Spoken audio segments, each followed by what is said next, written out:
Salutations, Legion of Doom. Welcome to Podcast of the Storm, where socially awkward outcasts, crazy weirdos, and all-around nerds convene to talk and debate all things pop culture. With me, as always, is my co-host, the Nerdy Occultist, aka the Authenticator, Dalton L. Mortimer. Good evening, folks.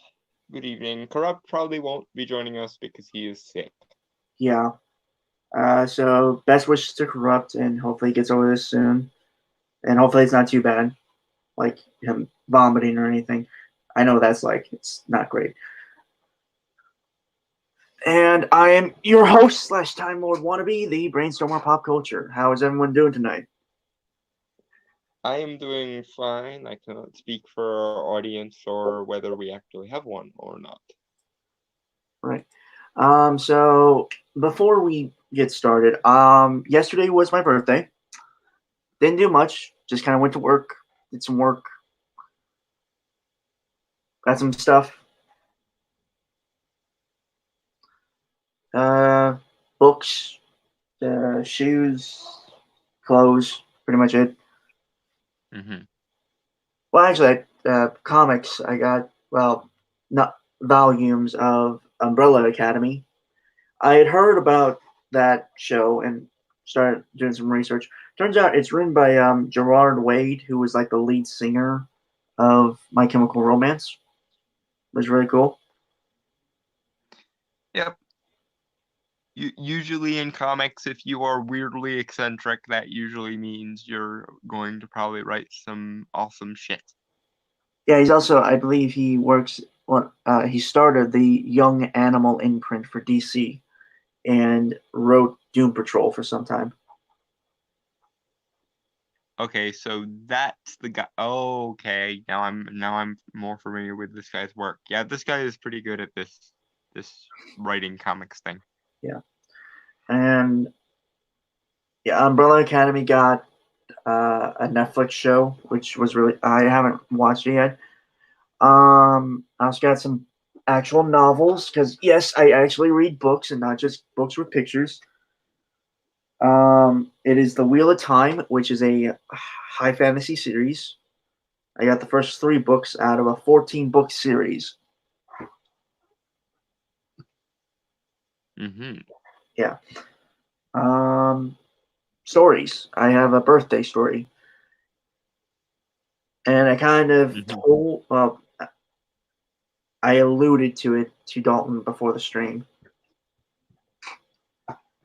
So before I went to work, we kind of had like kind of a birthday dinner-esque at around 1 or so, or 2. Yeah, 2. Mm-hmm. We got KFC, Kentucky Fried Chicken. Mm-hmm. For the record, I hate KFC even more now because of the story I'm telling. But turned out the chicken was kind of bad. Oh no. Yeah, so let's just say I had to use the restroom a lot when I was at work. So on your birthday, you got food poisoning. Not food poisoning, diarrhea. Well, that's a subcategory of food poisoning when it's caused by bad food. So Yeah. yeah, So yeah, I guess I did get food poisoning. So fuck KFC now. it's unfortunate that that happened to you, Yeah. honestly. I still haven't had my birthday cake yet, so they were going to grab a slice before the stream started, but dinner's being made and all. So Oh, for fuck's sake, get cake, man! It's your birthday cake, for crying out loud. right. Also, 20 years old. I have one more year before I can start drinking and technically be an alcoholic. I will attempt from the several states distance away to help you avoid becoming an alcoholic. Well, with all the stupid we have, and I'm sure we're going to still be covering stupid next. Yes, Year. yes, but hopefully you won't actually start turning to alcohol to soften the stupid. Probably not, but I thought the joke would still work. Yeah, Yes, 20 years old. the joke works fine, but also don't drink yourself into an early grave on the account of the stupid we cover, or I swear to God I will resurrect you and be really a fucking annoying about it. Yeah. Yeah, nothing else really happened. Yeah, I spent most of the day working, sleeping, pretty much it. Well, at least you got some nice things for your birthday then. Yep. Oh yeah, rolly chair instead of the old chair that keeps making my legs like stiffen up and numb and asleep and stuff. It's a comfy rolly chair. Yeah, that is it. That is a good thing. And as I mentioned to Brainstormer, so that he doesn't have to deal with it on air, I really hope that he doesn't accidentally slip too far with his chair and then wind up on his ass. Funny enough, my house is kind of at a slant, so my chair kind of starts to roll back a few times.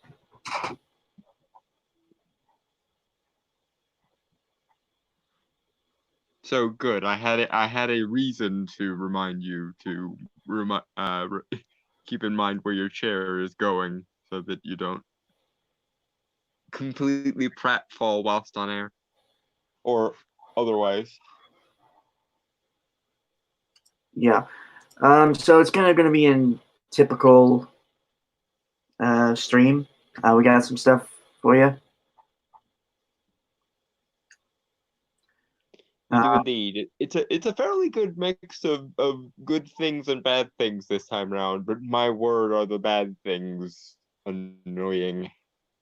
Yeah.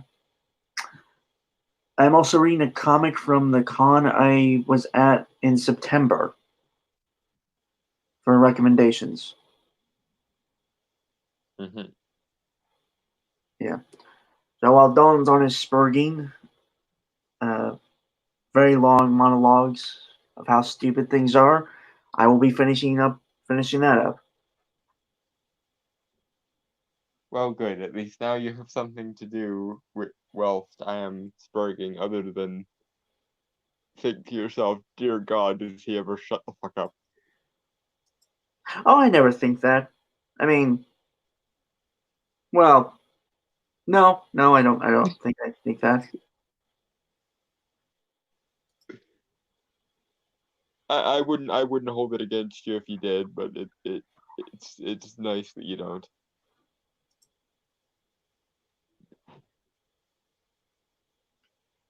Okay, so first thing on the agenda is an article from Screen Rant. Marvel is beginning to damage the superhero genre by Thomas Bacon. This was published on November 6th, 2019. Mm-hmm. We were going to cover this last week, but we both were really fucking tired by the end of last week, so we moved it. Yeah. All right. So superhero movies are the name of the game nowadays, but Marvel Studios' increasing dominance is beginning to damage the genre. The Marvel Cinematic Universe has proved to be one of the most successful Hollywood experiments of all time. Over the last 11 years, 23 movies have collectively grossed over 22.5 billion worldwide. They appear to have redefined cinema, with rival studios desperately attempting to create their own shared cinematic universe. The reason why those cinematic universes don't work is because they have no fucking idea what they're doing. Yeah, they don't have any respect for the source material or any knowledge of how you weave a universe together.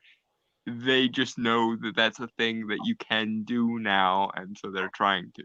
But incidentally, are you not going to point out the fact that in its modern form, Marvel basically created the superhero genre? Because before Marvel, it was just the occasional one-off superhero movie. There was no like consistency or validity to the superhero genre for the most part before about 2008. So you're bitching at Marvel for ruining something that by all intents and purposes they helped create in the first place. Do you see where you went wrong there? They are the ones who helped define what the superhero genre is, and now you're whining at them essentially because they're too successful. Now, granted, Marvel has been slipping lately. Um, Ant-Man and the Wasp was bland and boring. Spider-Man Homecoming was, well, do you want to take this one, Brainstormer? I think it was another pile of shit. It did a great disservice to many characters of Spider-Man. Yeah. Captain Marvel was I don't even want to think about it. And Endgame, in my personal opinion, was a piece of fucking shit. So, yes, Marvel has been slipping lately.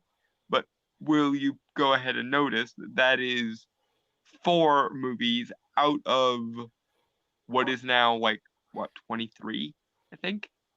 Yeah, Yeah. Um, and only in the course of the last, year and a half to 2 years. So yes, Marvel probably did need a swift kick in the pants to remind itself what the fuck it was doing. And wouldn't you go ahead and know it, movies like Joker, went Hold My Beer, and now Marvel has had that metaphorical kick in the pants, hopefully.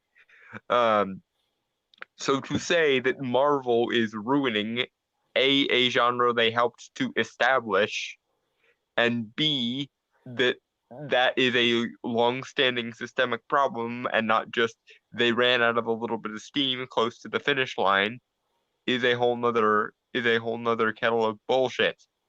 Especially given that they're taking they took the rest of the year off and aren't coming back until 2020 specifically because they needed to creatively and structurally refigure things. So hopefully, between the success of movies like Joker and the break that they're taking in between Avengers Endgame and the break that they're taking in between Avengers Endgame and Black Widow will hopefully help them recharge and refigure things out, and they will regain their pep in their step. But if not, then DC has shown itself more than capable, hopefully, of figuring things out fucking finally and providing a decent challenge for Marvel, and then Marvel will get their shit together. But the main problem here is that Marvel has gone uncontested for almost a decade because nobody else can fucking pull their head out of their asses long enough to make a decent superhero movie that's a superhero movie in and of itself.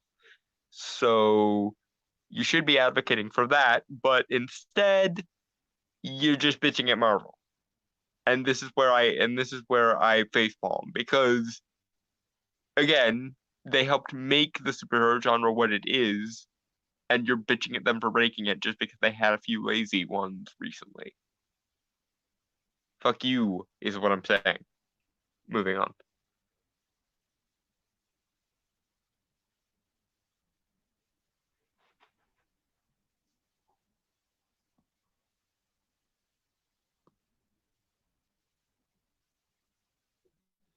And I'm assuming he stepped away to get food, and yes, he just sent a BRB. So I'm I shall. Okay, huzzah! when I was just putting up the comic. Ah, All right, so yeah, honestly, I think Dalton pretty much covered everything, and we're still getting into the article. So, mhm. yeah. Ironically, this very success has recently led to Marvel coming in for some pretty heavy criticism. Legendary filmmaker Martin Scorsese has been particularly vocal in his view to focus on a production line of superhero blockbusters puts art in the margins. Francis Ford Coppola went one step further, going so far as to say that Marvel films are despicable. The truth, of course, is probably a little more nuanced, that Marvel movies are simply a different type of cinema, as Scorsese has reluctantly accepted, and that this new type won't appeal to everybody. Okay, so here's the thing, and here is the crux of my problem, and this is exactly why this is hipster horseshit. Marvel movies have been getting shit since day fucking one. Since before the Avengers, during the Avengers, and after the Avengers, Marvel movies have gone, are we, or critics have gone, are we actually supposed to be taking comic book movies seriously as a genre? Her.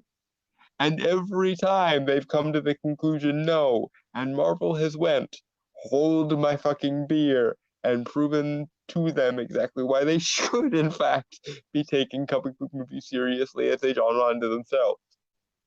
And every time that Marvel tries something new, everyone turns around and goes, well, this could never possibly work. This could never possibly count as real art. This is never going to appeal to people. And then wait 5 minutes, and then it's, oh, look, it did. Well, we were wrong, I guess, but comic book movies still are art, though. Yeah, this has been happening since fucking 2008 when Iron Man first came out, and keeps fucking happening. Did it ever occur to you that the reason why Marvel won't fuck off and go away is because you keep basically going? Everything you've accomplished so far, Marvel, amounts to exactly dick all, so you still need to prove yourself. And Marvel, being the plucky underdog in this situation, goes, all right, so we'll prove ourselves again. And then they do, and you come up with a whole new set of criteria by which they need to be judged. So Marvel once again goes, hold my beer, until finally, eventually, you will run out of reasons to fucking bitch at them. And maybe then something will come along to replace Marvel. But here's the great irony of things. I fully expect that by the time the critic class finally wakes up to the validity of the comic book movie, the whatever comes along to replace the comic book movie as the thing that sustains Hollywood and keeps it alive will still get the this isn't real art treatment, because this happens literally every time a new genre happens. For like for like 10 years or 20 years, a given genre is like the genre at the height of the industry, and everyone whines, well, this is going to destroy Hollywood somehow. I know it's actually evidently saving Hollywood because it's keeping it afloat by being extremely successful and everything, but somehow this will degrade art.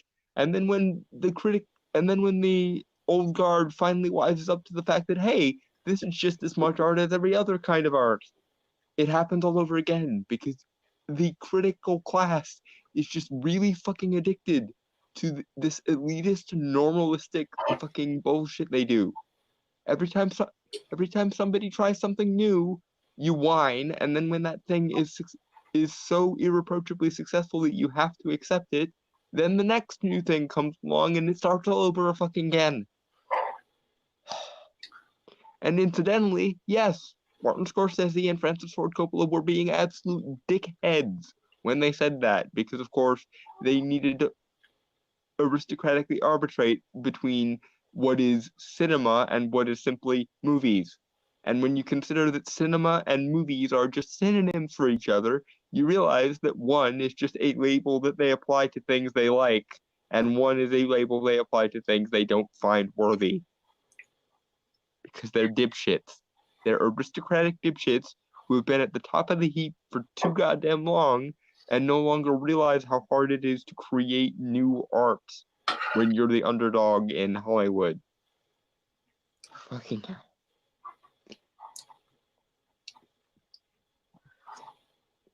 Moving on. Yep.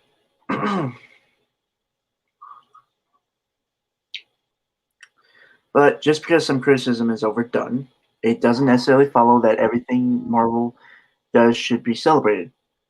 In fact, the studio's recent growth risks damaging the superhero genre as a whole. See, this is my problem here. Rather than say this particular Marvel movie or that particular Marvel movie did a few things wrong or should be criticized on its own grounds, you take any given criticism you can apply to any given Marvel movie and then decide to apply it to every single fucking movie in an entire genre. That's my issue. My issue isn't the amount of criticism that Marvel movies get. My issue is the validity of the criticism that Marvel movies get. Because only Marvel movies apparently have to speak for their entire genre. For example, when something like I don't know, Passengers is a really, really bad sci-fi movie, no one goes, are sci-fi movies over because this one sci-fi movie was bad? And no one does it to fantasy movies either. No one looks at the absolute shit can that was Beautiful Creatures and then goes, are fantasy movies over now because this one fantasy movie was bad? No, they don't. But every time a Marvel movie does even the minorest thing wrong, it's, our comic book movie is over because this one comic book movie was bad. And you make it very clear, at least to anyone paying the slightest bit of fucking attention, that you don't ask these questions because you do genuinely believe that this should be the case. But the reason you genuinely believe that a bad comic book movie should lead to the end of comic book movies is because you can't wrap your head around why comic book movies are as successful as they are, because you don't consider comic books to be a valid source material to make movies from. That's what this always amounts to. It's this one criticism applies to the entire genre because I don't like that genre. Well, fuck you. Apply the same standards to the things you don't like as you do to the things you do like. That's how art works. Everything that is put forward as art is art in some way. And if it fails to be art, it fails to be art on its individual merits because it's an absolute cock up. Not because that one particular mode of expression is forbidden, because reason.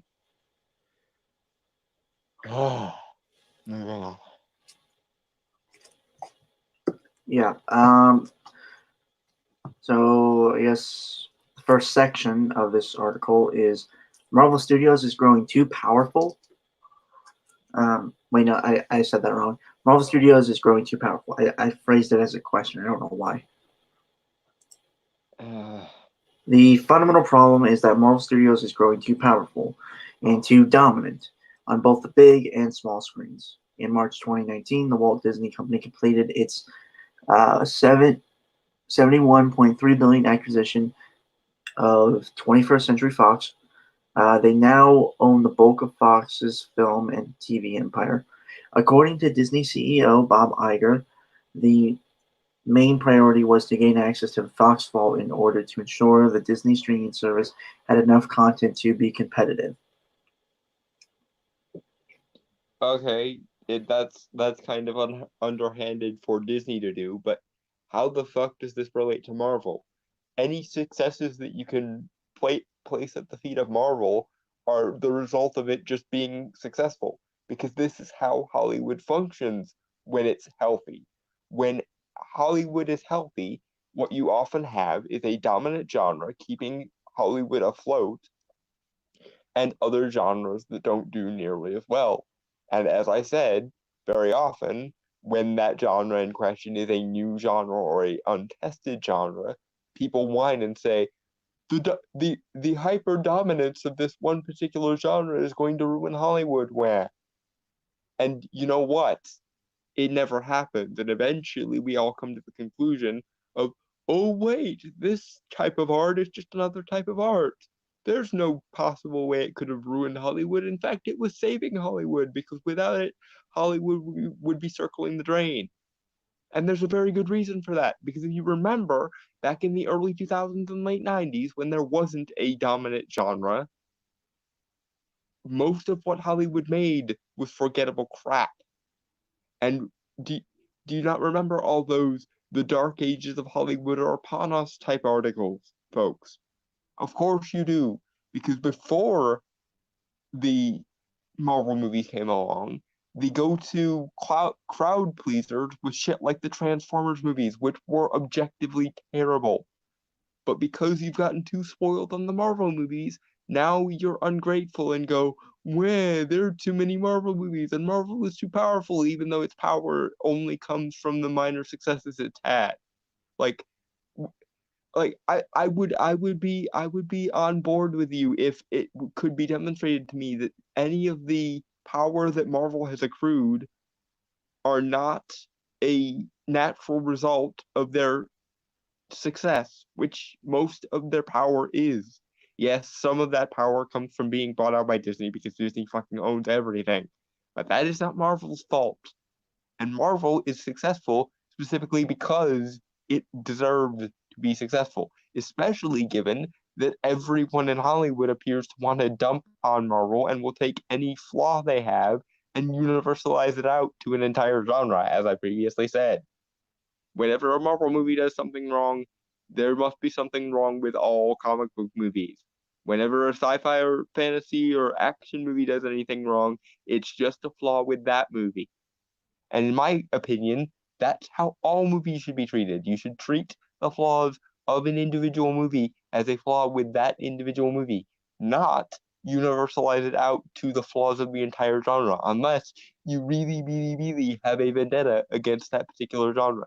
Basically, what you're looking at here with Marvel's success is you wanting Marvel movies to fail and them not doing you the service of failing. Well, I'm sorry, but something has to A, keep Hollywood afloat, and B, has to make movies that people actually want to fucking watch. If you want other types of movies to be the kinds of movies that other people want to fucking watch, try making movies that people find good. Just saying. And if by some miracle the only studio that can fucking figure out how to make movies that people want to watch is the Marvel franchise, then the Marvel franchise is going to be the most successful franchise in Hollywood. Especially if it's a new genre that hadn't really been tried before when Marvel first showed up. Like the comic book genre, for example. This is normal, healthy growth of how Hollywood always functions when there's a dominant genre in it. You're just noticing now because you don't like the dominant genre, and so you must convince yourself that that dominance is in some way unearned. Well, it's not. It's just a natural consequence of shit. Fuck off. Moving on.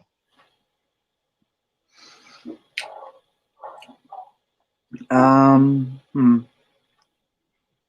Sorry, you have to give me a moment. I think I lost my place. Bless you. Thank you. Okay. But this also had an important impact on the superhero genre as a whole, because it meant suddenly one of Marvel's main competitors was gone. The X-Men and Fantastic Four film franchises came to an end as separate entities, and they will be rebooted completely as part of the MCU. Okay, for fuck's sake. The X-Men movies should have died in 2003. Let's be perfectly and elementary, well, 2005. Let's be perfectly and elementary clear about that. The Fox X-Men movies were a holdover from a bygone era that should have died a long ass time ago. Because they were from what I refer to as the beta test era of comic book movies. The era where comic book movies really hadn't come into their own yet, but were still trying to be just generic sci-fi movies. By rights, the X-Men franchise probably should have died with either X-Men The Last Stand or X-Men Origins Wolverine. But Fox, for whatever reason, kept jogging in place and keeping that fucking bland, forgettable franchise on life support. So yeah, the X-Men movies were never a competitor for Marvel. They were they were essentially the equivalent of people who, upon the invention of the digital phone, still kept their fucking analog models. And you're acting as though the loss of the final analog phone ran means that digital is going to be uncontested now. Yeah, they were two different markets because they were two different kinds of movies. Because the X-Men would never fucking bite the bullet and actually make a comic book franchise, with the exception of Deadpool and Logan, which were really decent comic book movies, and they were only made because the studio basically thought they would fail and gave them micro budgets. And then they managed not to fail because they were actually good movies. But yeah, the death of the proto comic book movie is good news for the actual comic book movie. You're gonna have to deal with it though, love. Because again, this is just natural progression. The the X-Men movie should have died a decade ago and somehow managed to stay on life support for all that time. In my opinion, we should be grateful that fucking corpse is finally fucking dead.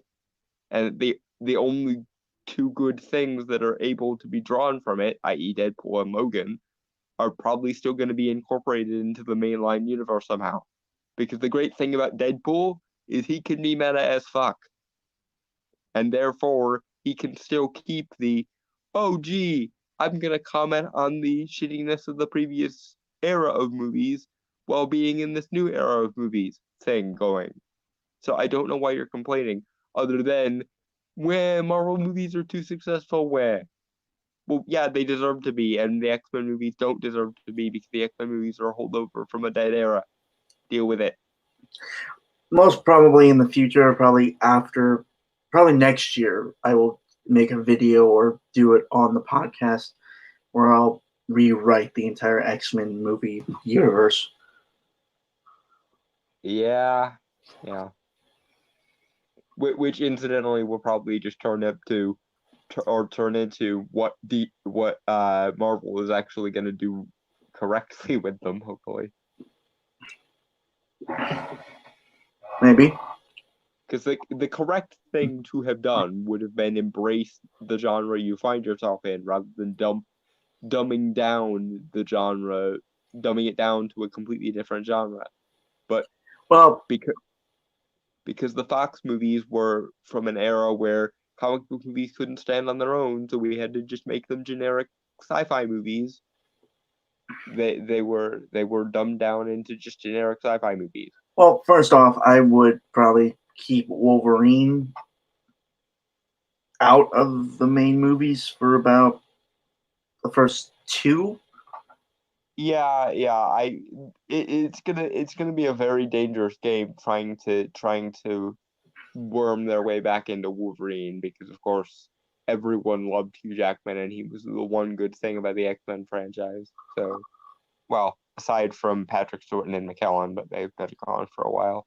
Yeah. It has to be noted that Fox X-Men films have been of varying quality, and at worst they've included the likes of X-Men The Last Stand and X-Men Origins Wolverine. the final X-Men movie, X-Men Dark Phoenix, rose to catastrophic to 252.4 million worldwide, and the fate of Josh Boone's New Mutants seems to be up in the air. See, New Mutants I was actually kind of curious about. Unfortunately, it doesn't look like that movie is ever getting made. Um, I also think that probably would have been a pretty good movie because the way they were going with it was like a dark horror movie Yeah, almost. yeah. But unfortunately, because Fox couldn't get their shit together quickly enough, it looks like that movie is gonna be dying on the cutting room floor and slowly bleeding out. I might incorporate New Mutants into my idea. I like New Mutants as a concept. I would really like to see Marvel try their hand at their own version of New Mutants. and maybe keep some of the good ideas from the previous incarnation. Mhm. Because I like the idea of a superhero team movie that's also like a psychological thriller horror movie kind of thing. Yeah. Okay. But not all of X-Men's, not all of X-Men. But not all of Fox's X-Men films have been failures. X-Men: Days of Future Past was a critical and box office hit. Logan is generally viewed as a theatrical masterpiece, and the Deadpool movies are so popular that Disney don't intend to reboot them at all. The quality of the competition may not have been consistent, but it was competition nonetheless, and now it's gone.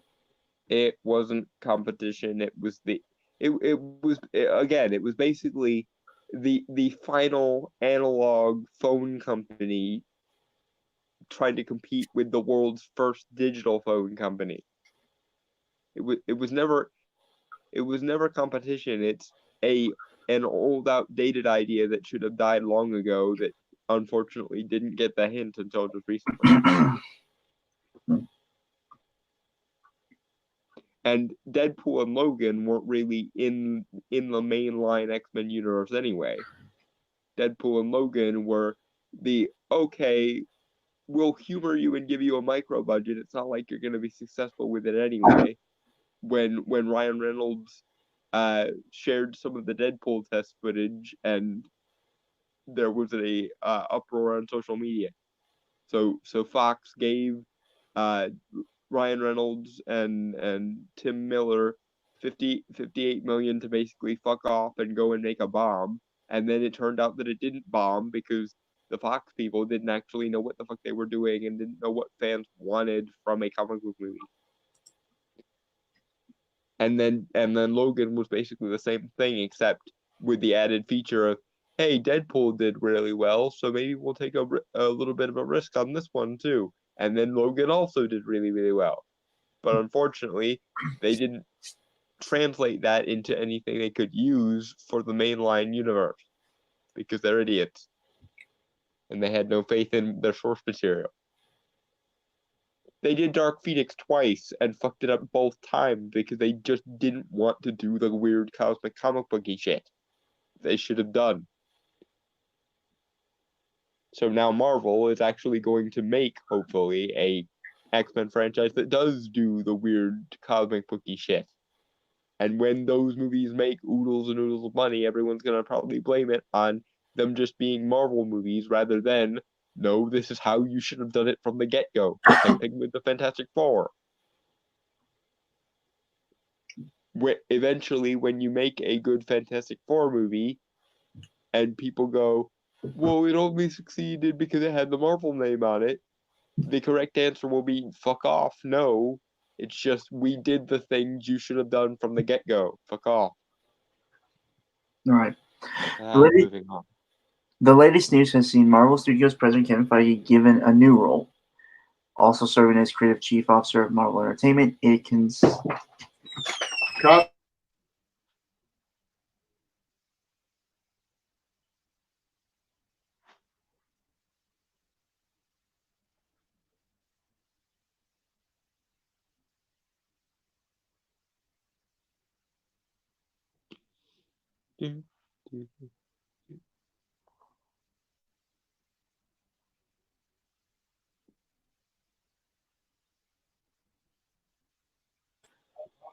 Sorry. It's all right. Where was I? It concedes with what increasingly looks like the winding down of Marvel Television, who now only have two live action projects left: Runaways and Hailstrom. Hellstrom. I've Oh shit, are they making a Hellstrom series? Yeah, I've never heard of it though. Fuck yes, Hellstrom. Okay, so I'm gonna unnecessarily doubt about this, so I probably should explain what the fuck Hellstrom is. Yeah. Damian Hellstrom is the son of the devil in Marvel Comics. hmm He's basically a little bit of a mix between Etrigan the Demon and John Constantine. in DC. So yeah, basically, um, the devil seduced a girl, conceived two fraternal twins that were supposed to be the Antichrist. One of them was Damien Hellstrom, and the other was his sister Satana. And basically, Damien decided, "Fuck this! I'm not bringing about the apocalypse," and then decided to become an occult detective, a la John Constantine. So basically, well, actually, a closer fit would be Hellboy meets Constantine, kind of. So yeah, I'm really excited now. I did not know they were doing a Hellstrom series, but fuck yes, Hellstrom. Yeah, I think it's supposed to be. It's supposed to kind of work with Ghost Rider or something. Not entirely sure. This is amazing, and I want this now. It's Like on now. Hulu. I think it's going to be on Hulu. If I checked right. Okay, so yeah, Hulu, do the things, please. Do all the things. I've seen. I know of the Runaways. I knew about the comic. I knew the show had happened. I saw like first couple trailers. It looked so bad. The comic isn't, or rather, the show isn't anywhere near as good as the comic, but I thought it was all right. It's certainly better than like Agents of Shield or anything like that. I don't know. Agents of Shield isn't as bad as people think it is. Well, no, Agents of Shield has its good moments. Like for example, in I think it was season 5, when they introduced the Ghost Rider and the Darkhold. That was Excellent. season 4. Or was it season 4? Regardless, the Ghost Rider subplot of Agents of Shield was awesome, and I loved the use of the Darkhold. Um, so yeah, that it had its bright spots, but Agents of Shield was not really anything to write home about at the end of the day. But yeah, I'm really looking forward to this Hellstrom series now, especially if they make it a Damien Hellstrom Ghost Rider buddy cop series, basically. Because that sounds like all the awesome, especially if it's Gabriel Luna's Ghost Rider.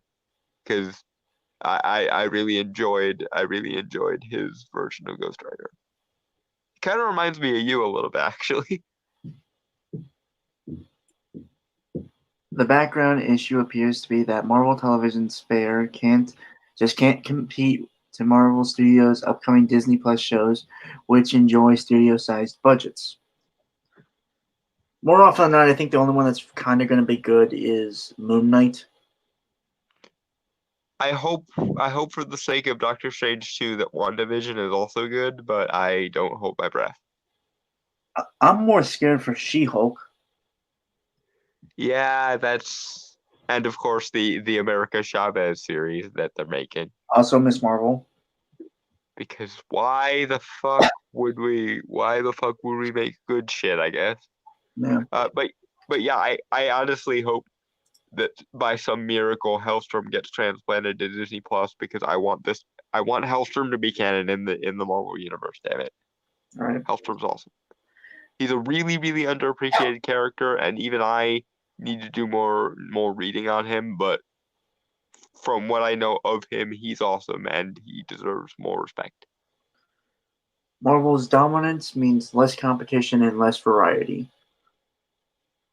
Except for DC is finally getting their shit together and actually looks to be able to give Marvel a run for their money finally. It's still up in the air, I think. Well, obviously Birds of Prey is going to be a dumpster fire. And I don't DC Universe app is total bullshit. Yeah.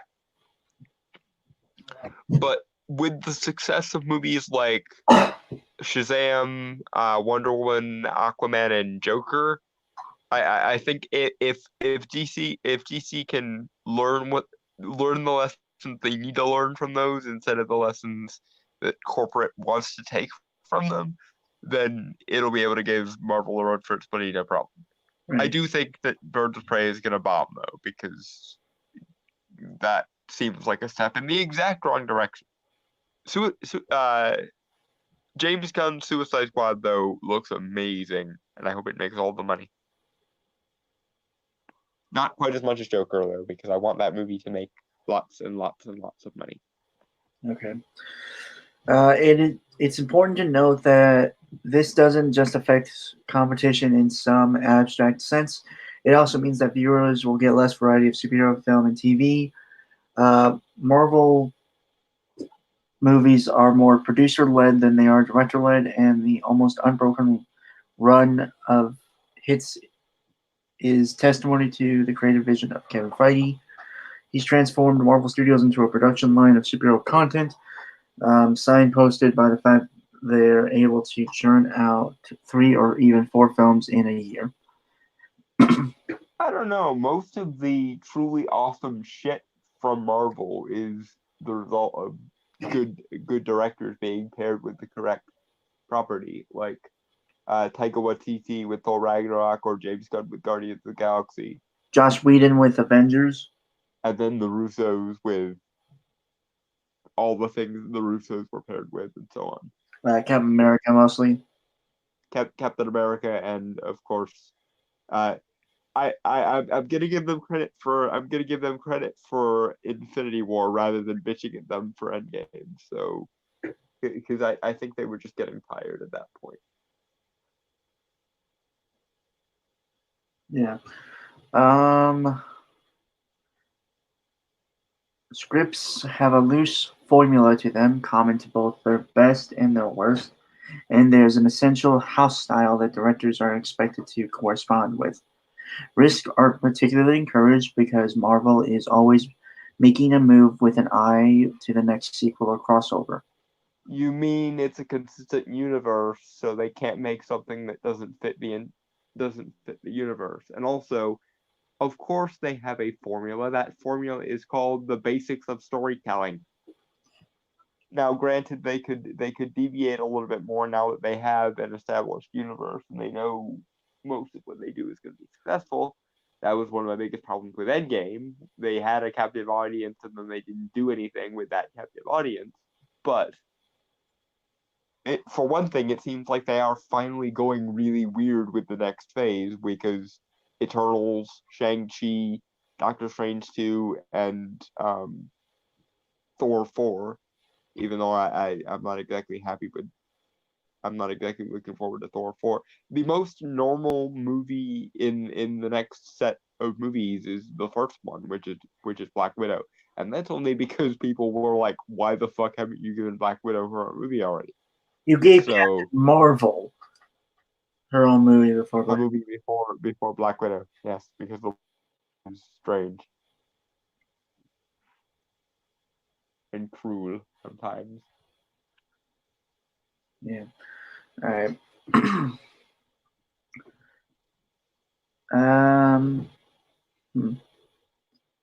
Maybe that's why like for my superhero universe ideas is that I would expect people to kind of. I mean, I have obviously I set like path. It's just be more of Mm-hmm. the individual stories would be varied. Mm-hmm. Yeah. Okay. This approach means Marvel can generate a lot of content without making a dud like Fantastic Four, but it also means they're never going to create something as unique or distinctive as Logan or Joker. It's a good thing that other companies exist who will provide Logans and Jokers. And more to the point, I don't know. I think now that Marvel has set the parameters, they're going to start fiddling with those parameters, which is why Phase 4 is as weird as it is. Hopefully, it ends up being as weird as it could potentially be, and not wussing out at the last minute. I'm really, really worried about Doctor Strange 2. I'm worried they're just going to go parallel universes rather than parallel psychedelic dimensions like they should. But if they can manage it and Eternals, then I will be amazed, and I might even forgive them for the shittiness that was Endgame. Though it's gonna take a lot of weird and awesome shit for me to forgive them for Endgame. Because they had every opportunity in the world going for them, and they didn't take any of it. So there's that.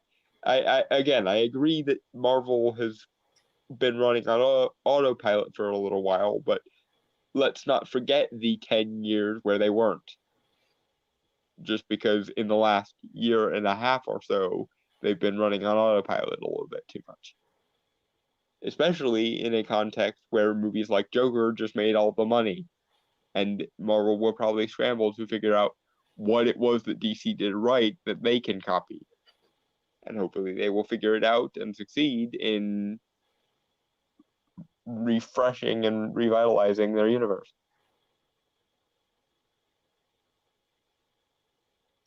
Hopefully. Yeah. Yeah, I really got nothing to say.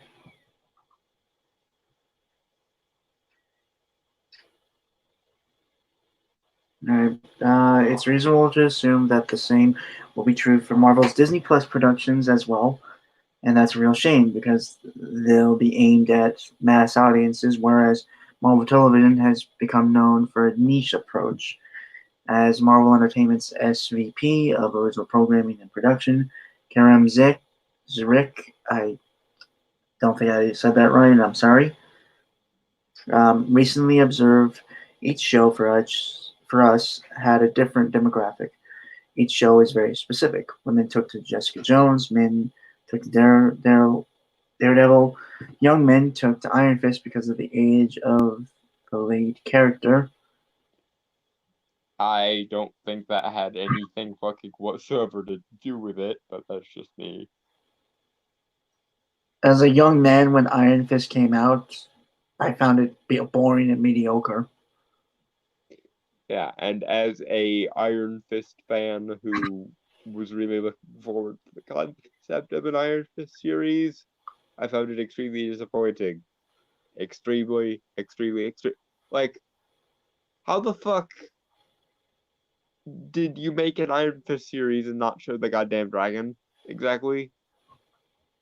Like that, like in a universe where Game of Thrones is one of the most popular shows in the history of like the last 10 years, you had the opportunity to do weird mystical kung fu shit and you didn't.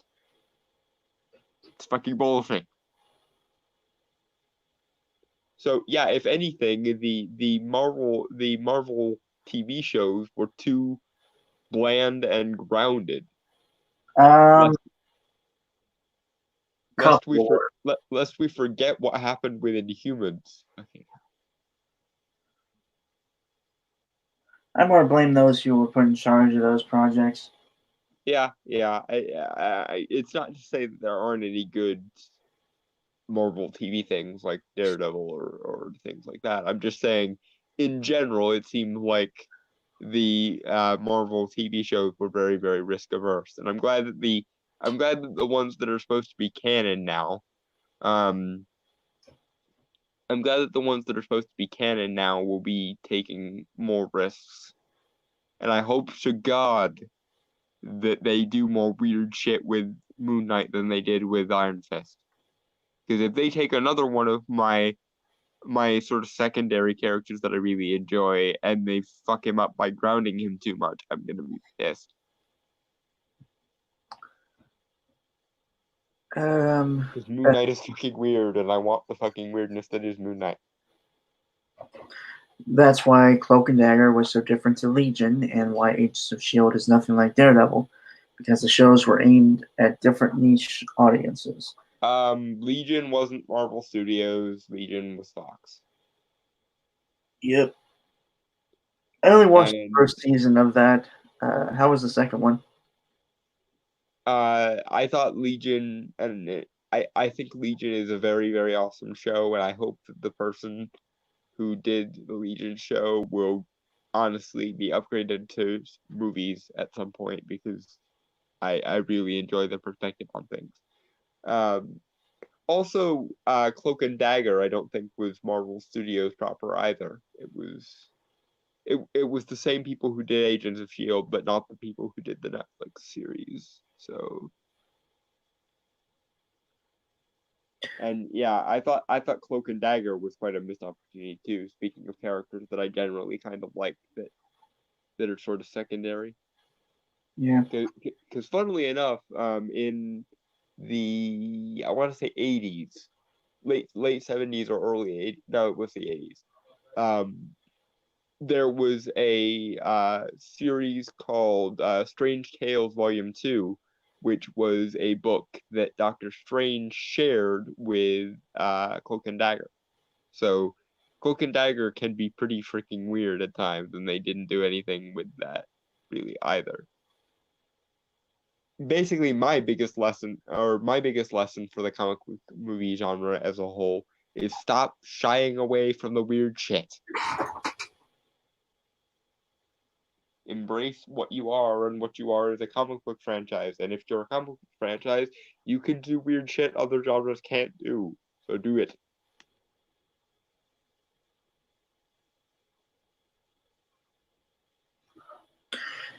You know, it's funny. I actually have a Cloak and Dagger comic, though granted it's like a main Spider-Man one with them appearing in it. Mm-hmm. It's pretty good. Also had the Punisher in it as well. That does sound like an interesting book. Mm. I remember Cloak and Dagger appeared on the Drake Bell Ultimate Spider-Man series for a couple episodes. That was okay. Yeah. Okay, so where were we? Alright. Meanwhile, because showrunners were working with less well-known superhero brands, they were allowed a remarkable amount of creative liberty.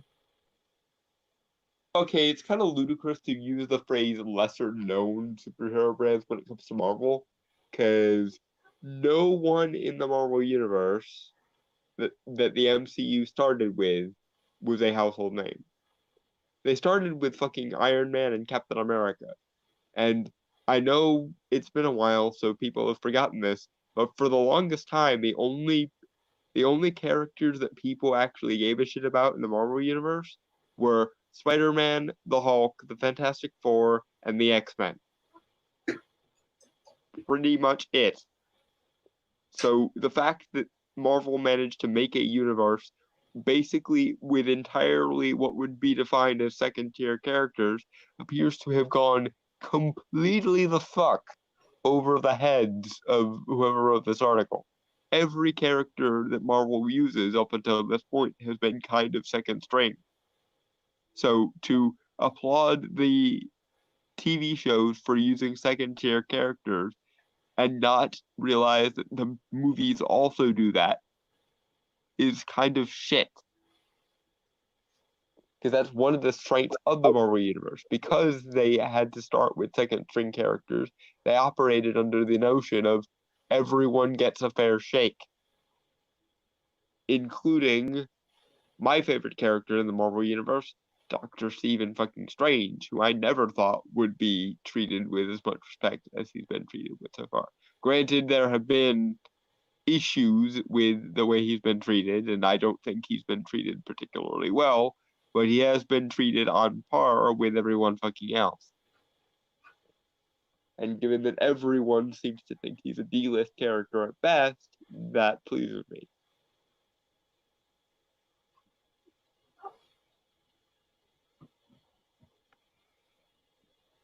And also, this is going to get even more ludicrous of a point come phase 4, because phase 4 includes the Eternals, Shang-Chi, Doctor Strange, and Thor again. So, what the fuck are you playing at? Because I really, really care about the Eternals because I'm into weird cosmic shit when it comes to comics. But I guarantee you that aside from me and a couple people I follow on Twitter, most people haven't even fucking heard of the Eternals, let alone give a shit about And ditto with Shang-Chi. So yeah, what the fuck are you playing at? Moving on now. Noah Hawley had the freedom to turn Legion into a fascinating cerebral series, while Joe Pokaski increasingly delved into the voodoo with Cloak and Dagger. Neither approach. Wait, when? Because I watched Cloak and Dagger and I am all up in the voodoo of comic books, but I did not see any of that. And once again, Legion was not Marvel Studios. Legion was Fox. So there.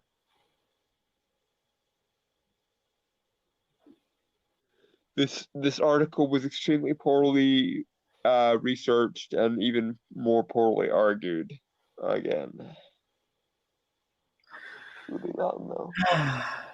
Neither approach is likely to happen on Disney Plus. Once again, the superhero genre is shrinking under Marvel Studios' influence. Go fuck yourself, because probably when I bust into Hollywood, I'm bringing all my shit with me. And just for the record, one of the series they're fast tracking over at Marvel is fucking Moon Knight. And he is psychologically weird in exactly the same way Legion is. So what the fuck are you playing at? Now, granted, they could completely screw up Moon Knight horribly, but I don't think they're going to. I think if they didn't want to address the psychological woo-woo that is Moon Knight, they wouldn't make a Moon Knight series. And I applaud that they actually did. Hopefully they don't screw it up. And if they do screw it up, I may reconsider yelling at you. But for now, one of the shows on the docket for Marvel Studios completely contradicts your point that nothing like Legion will ever be made at Marvel again. Because that's pretty much exactly what Moon Knight's for. It's weird, quasi mystical, psychological shit.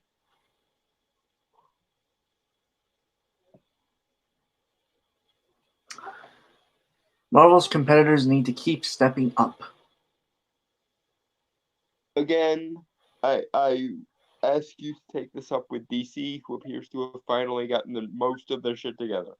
Oh, he has a picture of the Joker here, so I'm gonna mention it.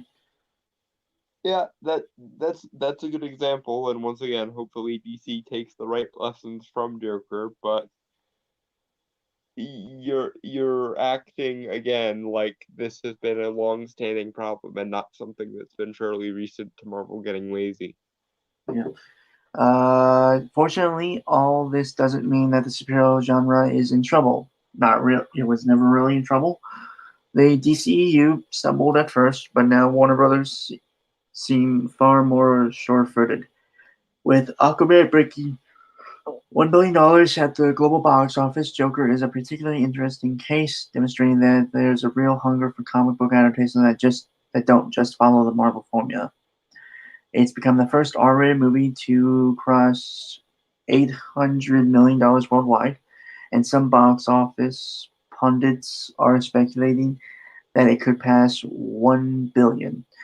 And for the record, since this article has come out, it has, and even then some, it is now currently at 1.06 or 1.016 billion at the box office. So it is not only past 1 billion, it has also passed The Dark Knight. Yeah. It's safe to assume that Warner Brothers will sign off on further superhero or rather supervillain movies like this. Meanwhile, Sony's Venom proved that Spider-Man spin-offs can work too. It grossed over $850 million, while their animated Spider-Man Into the Spider-Verse won an Academy Award. February 2020 will see Sony release Bloodshot, first ever movie based on a property from lesser known comic book publisher Valiant Comics. It's impossible to say how that will fare, but at the very least, it means that there's a new entry in the market. I think we forgot to cover that trailer. You're right, we did. I saw it. It's interesting, but I think it could come off as kind of a generic action movie. Yeah, I'm skeptical. I don't see anything worthwhile there to get excited for. Weird thing is that I'm sure everyone knows Bat in the Sun, right? You know those superpowered beatdowns. Hmm. They did like a Valiant Universe movie like a year or so ago that involved Ninjak, which was like one of Valiant's title characters. Hmm. It was really good, actually. That doesn't surprise me. Yeah. So, I mean, do you have anything to add, Dalton? Or No, but this basically undermines their entire argument. And if you just admitted that the superhero genre isn't in trouble, so why the fuck is that the title of your article then? You basically made a you basically made an article with something in the title and then immediately contradicted yourself in the context of the article. What the fuck? This is the very definition of clickbait. Or just really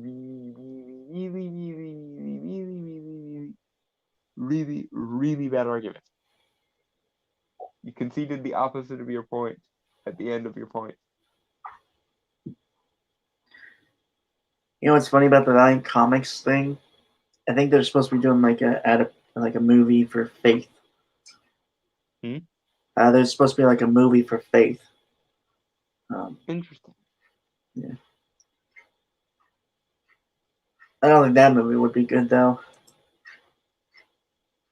Yeah, I'm skeptical of most of Valiant's rogues gallery, so this Well, shouldn't be. I actually collected some of their comics years ago, mostly Ninjak, just because I like ninjas. Hmm. Not bad actually. It's Ninjak stuff anyway. I haven't read a lot of other things. Hmm. All right. Meanwhile, networks seem to be beginning to realize that comic books have more to offer than just DC and Marvel superheroes. Netflix timed the release of Umbrella Academy Season 1 as though to prove they don't need Marvel, and incredibly, Amazon's The Boys was even more successful. The Boys was a superhero franchise. Don't be dumbasses.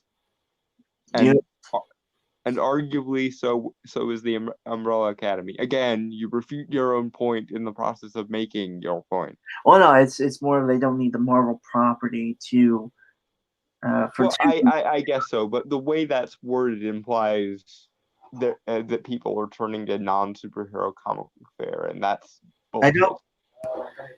I don't know. I don't think that's it. It's more the way I read it was the guy's basically saying that they don't need like the mainstay power of We don't need no stinking big two, basically. yeah, Maybe.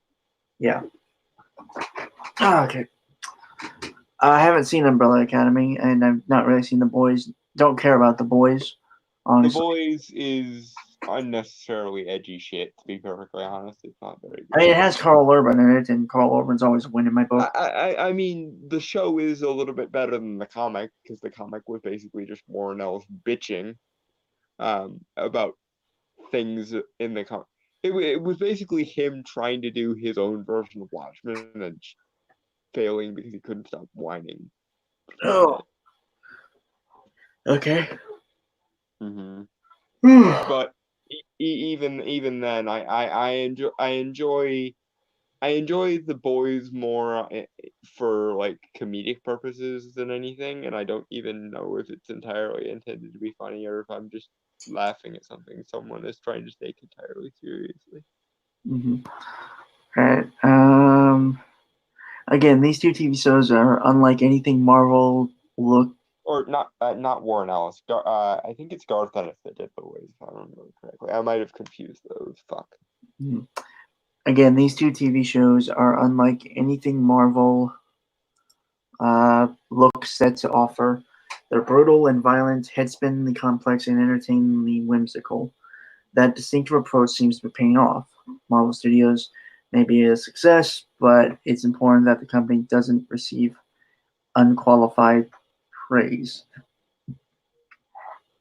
Or, and this is where I part ways with people like this, unqualified bitching. It's fine not to become a bunch of Marvel sycophants, but can you at least see if your criticisms can be, relevant, accurate, and substantive rather than just you whining that a company is too successful? Because that's very much what this is coming across as.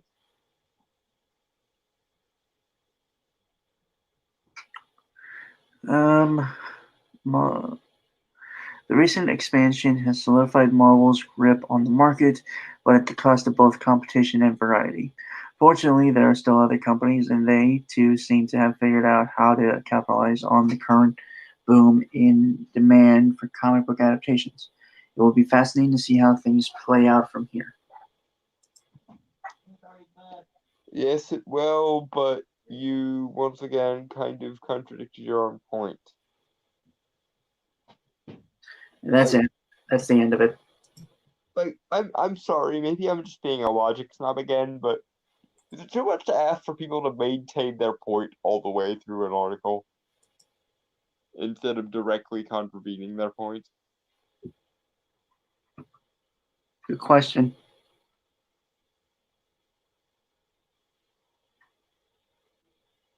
So yeah, that was the end of the article. Yeah, that one I didn't really have a lot to say on, mostly because Don took a lot of the points. Sorry, it's just that this ungrateful bitching at Marvel really gets under my skin, and and Marvel is far from perfect, but again, in my opinion, it's important that when you criticize something, your criticisms be relevant and substantive rather than just unqualified bitching.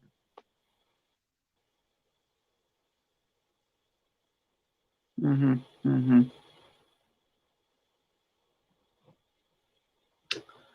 Okay. So I guess we move on to the next one, which is some Dolan's. Most of the stuff Dolan sent me is what we're covering. Mm-hmm. So,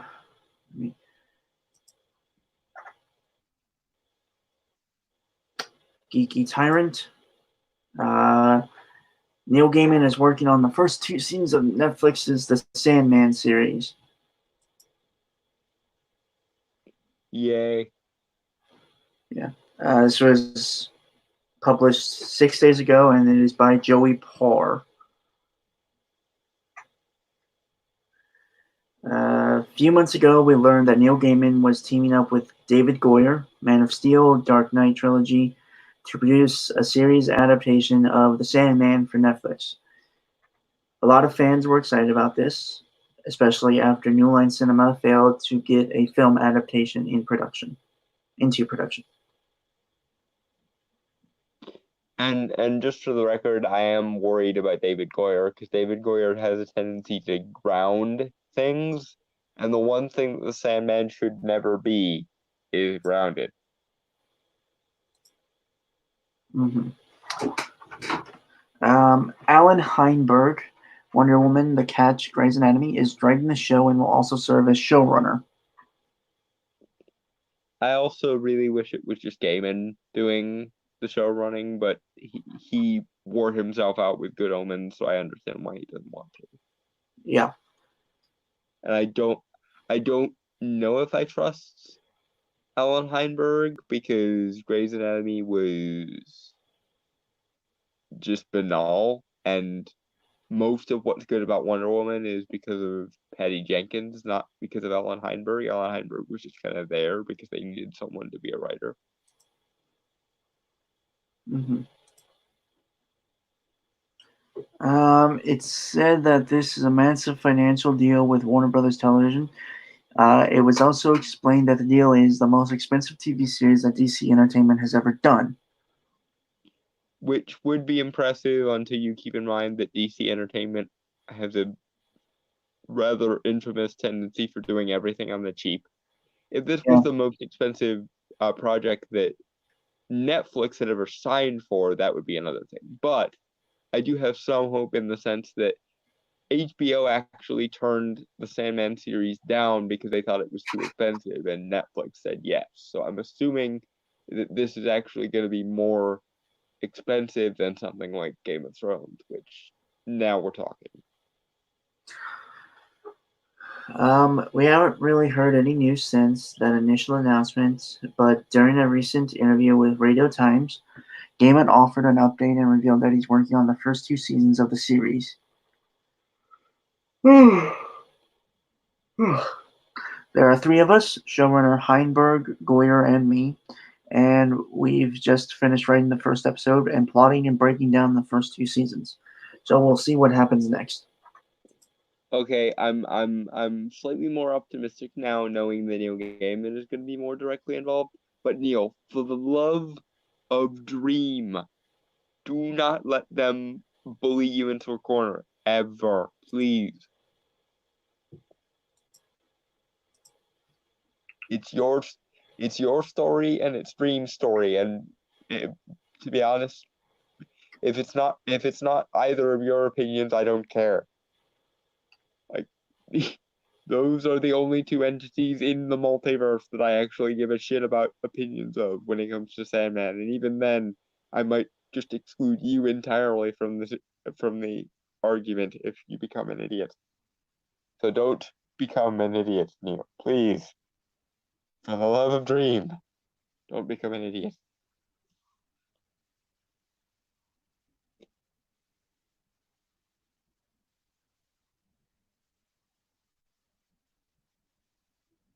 Moving on.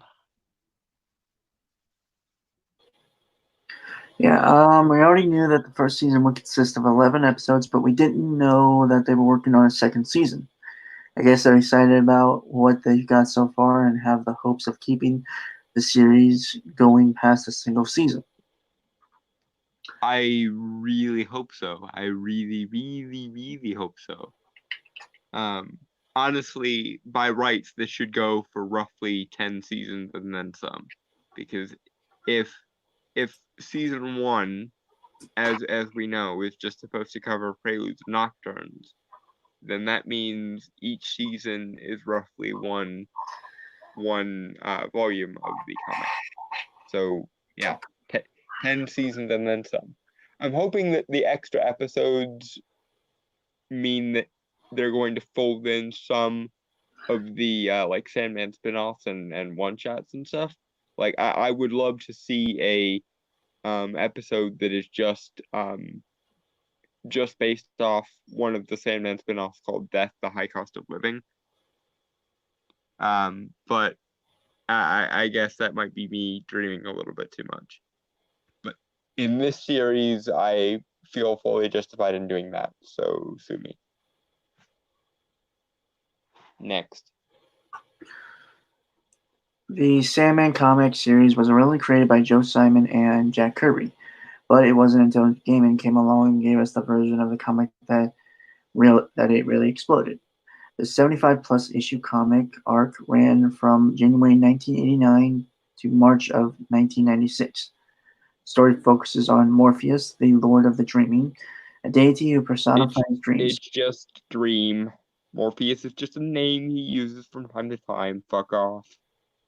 Gaiman also introduced the Endless, a group of powerful being brothers and sisters named Destiny, Death, Destruction, Despair, Desire, and Delirium, as well as Dream. Mm-hmm. Are you looking forward to the Sandman series? And that is the end of. Yep, that's the end of it. The obvious answer is yes, but to be fair, Jack Kirby's incarnation of the Sandman was actually the second incarnation of the Sandman, not the first. Unless I'm misremembering, Jack Kirby had nothing to do with the Wesley Dobbs incarnation of Sandman, only the Hector Hall incarnation. And yes, they tie in Wesley Dobbs as well, and I'm annoyed that the article writer didn't do his research enough to know that. There are 3 major incarnations of Sandman in the DC universe. There is the Wesley Dobbs incarnation, There's the Garrett Sandberg / Hector Hall incarnation, and then there is the Dream of the Endless incarnation, which by rights chronologically and like world building wise is first. But I'm just glad that they have enough faith in the Sandman series to already be working on season 2. But again, do not let David Goyer ground anything, Neil. Please, for the love of Dream. Don't let him touch a single thing. If you have to make him stand in the corner while you and Heinberg fiddle around with the rest of it, then do that. Because I want to see this be good. Moving on. Right, so we're going to be watching a trailer. Well, trailers now. First one is one that Dalton has a specific connection to. Uh-huh. So in other words, folks, grab a drink if you're of legal drinking age. It's gonna be one of those. Well, I will be right back to get a fill of a drink. Well, actually, before we do that, so this is the Doctor Strange Surgeon Supreme #1 trailer, issue 1, I believe, from Marvel Comics. I think we kind of covered this a while back, like from an article, but other than that, not much. This is Marvel attempting to put their best foot forward. Spoiler alert, they basically take that best foot forward and they shove it in their mouths. All right, I will be right back. Feel free to go on a little tangent before we start, Dalton. No, I will save my tangents for yelling at fucking Mark Waid.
We finally have root beer again. God damn, yes. Well, I'm glad you have your preferred soda back. Dude, it's been like 2 weeks since I've had a root beer. Well then, cheers to you. Here, here. May we survive the stupid. Yeah, but there's a significant likelihood we may not, because this is Oh, wait, what the fuck? day fucking stupid right here. Okay. My rage might destroy the universe.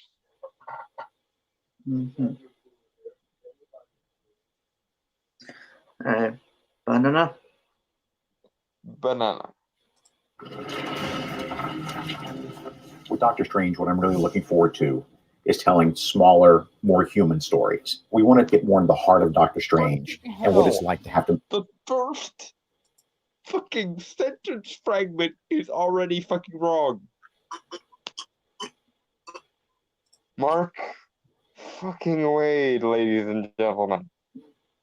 Mark, for the love of fuck, my dude, the last thing Doctor Strange should ever be is small human story.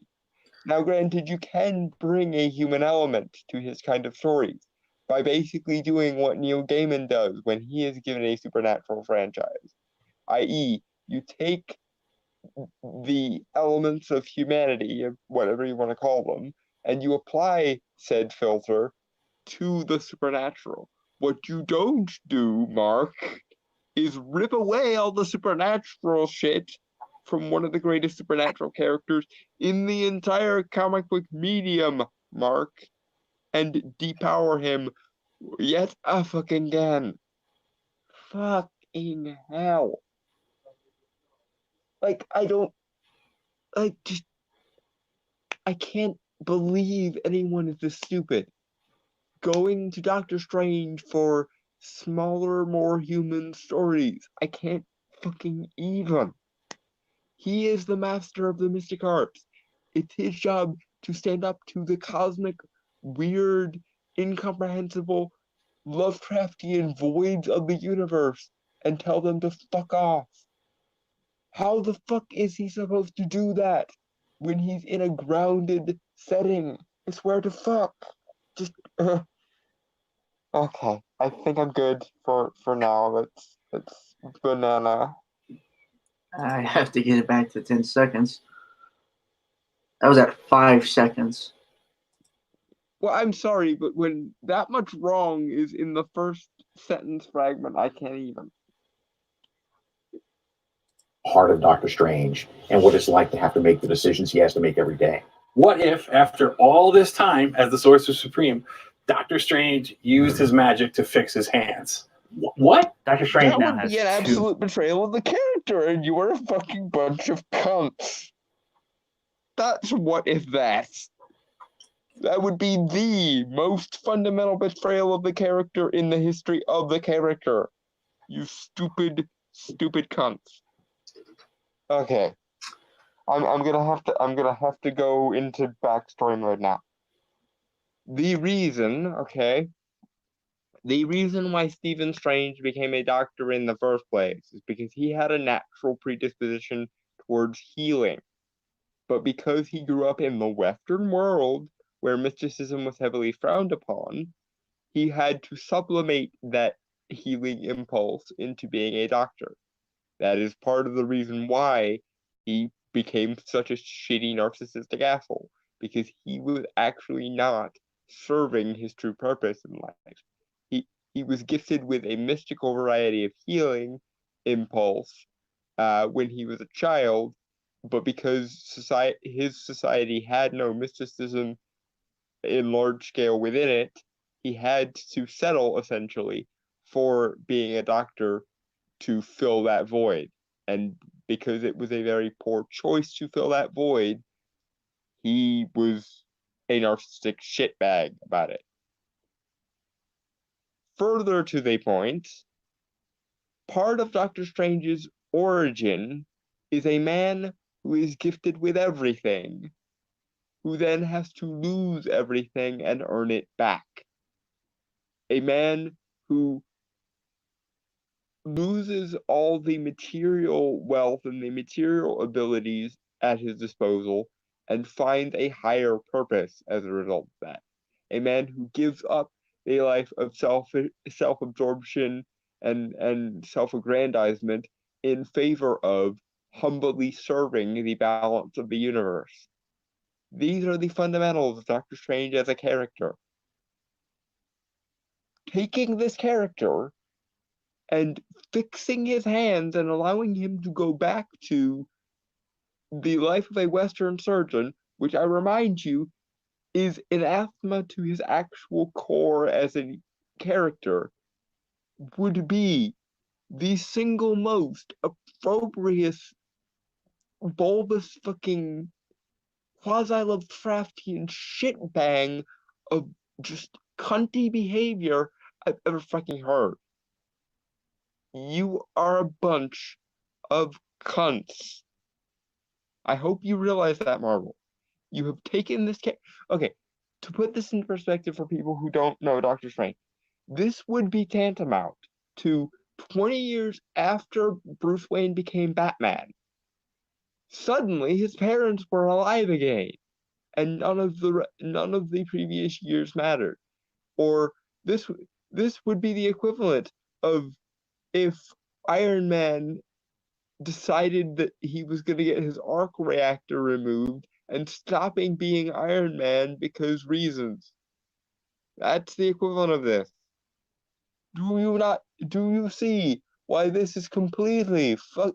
Okay, imagine a Superman story where he finds out that all of Krypton is still alive and well, and that his Kryptonian parents are still around, and everything is basically imagine a world where Krypton was reconstructed. He brought back the model city of Kandor, and now the entire Kryptonian culture is back. That's what you've done by giving Strange his role as a surgeon back. Not to mention, basically shitting on the spiritual growth he's experienced as a character as a result of having his abilities as a surgeon taken away. You literally had one fucking job, one rule that you absolutely positively should not break, and you broke it. I can't even. But what the fuck?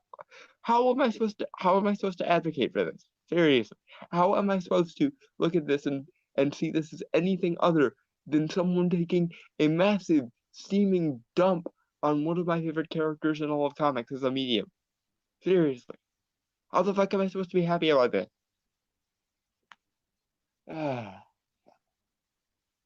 Banana.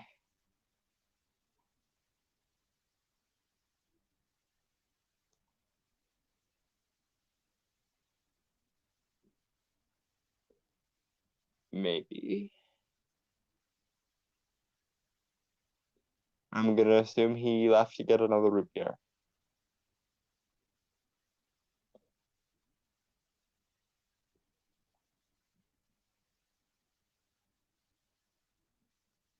I'm back. I just went to get tacos. Uh-huh. Oh, I'm sorry. Alrighty. I thought I was paused for some type of racist joke, but okay. No, I'm not gonna make fun of you for liking tacos, even though I don't like them. Because Okay, you know what? You don't like sandwiches. You don't like tacos. What the hell do you not? What else do you not like?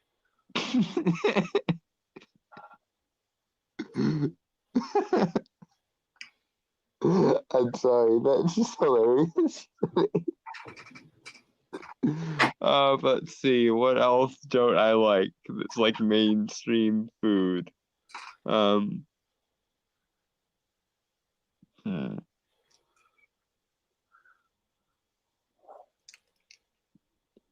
Well, burgers, but burgers count as a kind of sandwich, so you knew that already.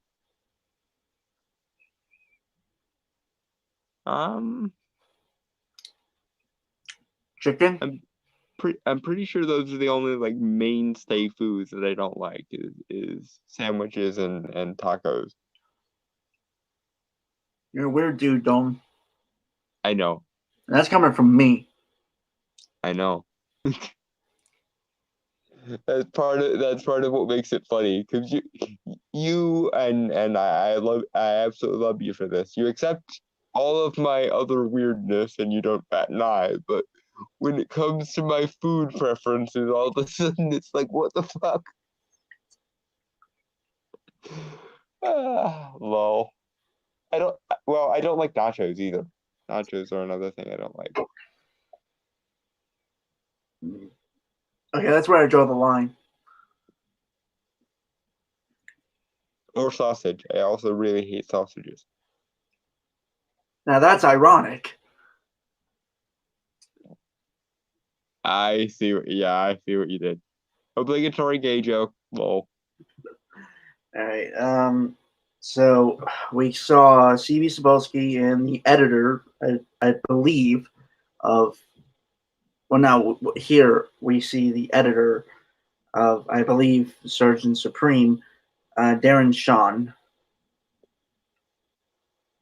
Okay, so this is the person that should have gone, oh no, wait, this is the stupidest idea I've ever heard, and didn't.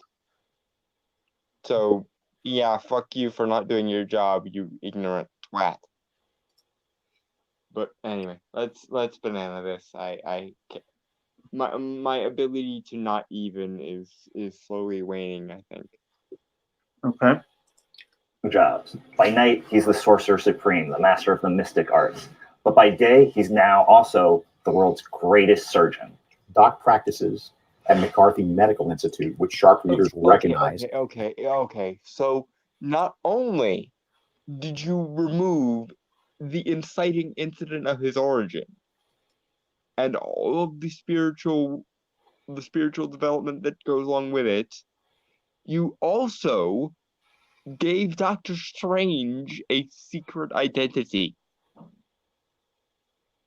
You're a bunch of cunts. You're a bunch of hypocrites, morons, idiots, ignoramuses, and cunts. I don't even how, why, what.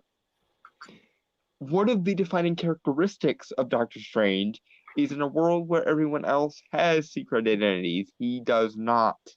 He doesn't need one because he is himself in every circumstance.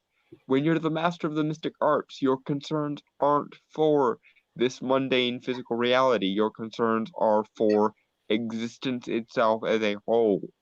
He doesn't need a secret identity because most people either don't believe that magic is a thing that exists and just assume that he's a random occult scholarly dude, or they assume that he's a defunct surgeon who went insane as a result of his defunctness. And so now you're going to take that very distinct, no secret identity character, and you're going to give him a secret identity. Not only that, but you're going to give him a secret identity that is completely anathema to his character. You are a bunch of cunts, and I'm going to keep calling you a bunch of cunts until you stop being a bunch of fucking cunts. The word is useful for things, and it has to be useful for this, because otherwise I'm going to go insane and scream my head off. Banana.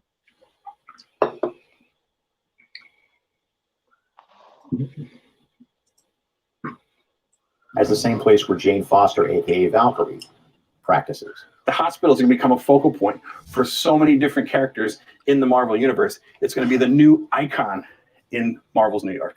Not only are we putting a brand new spin on this classic Marvel character, but we're also going to get dark. With Mark's depth of the Marvel Universe, with his knowledge about Doctor Strange, with his interest in magic and the occult. See, that's why I knew I had to play that for you to hear.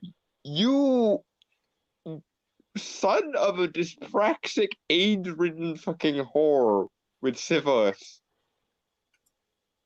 You realize, of course, what you've just done, Mark.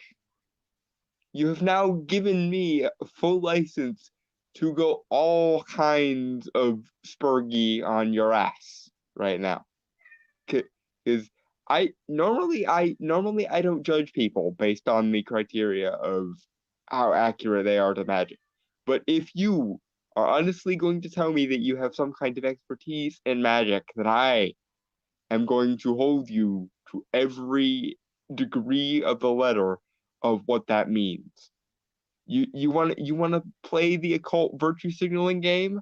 Fine, we will play this, and I will eviscerate you in every conceivable dimension.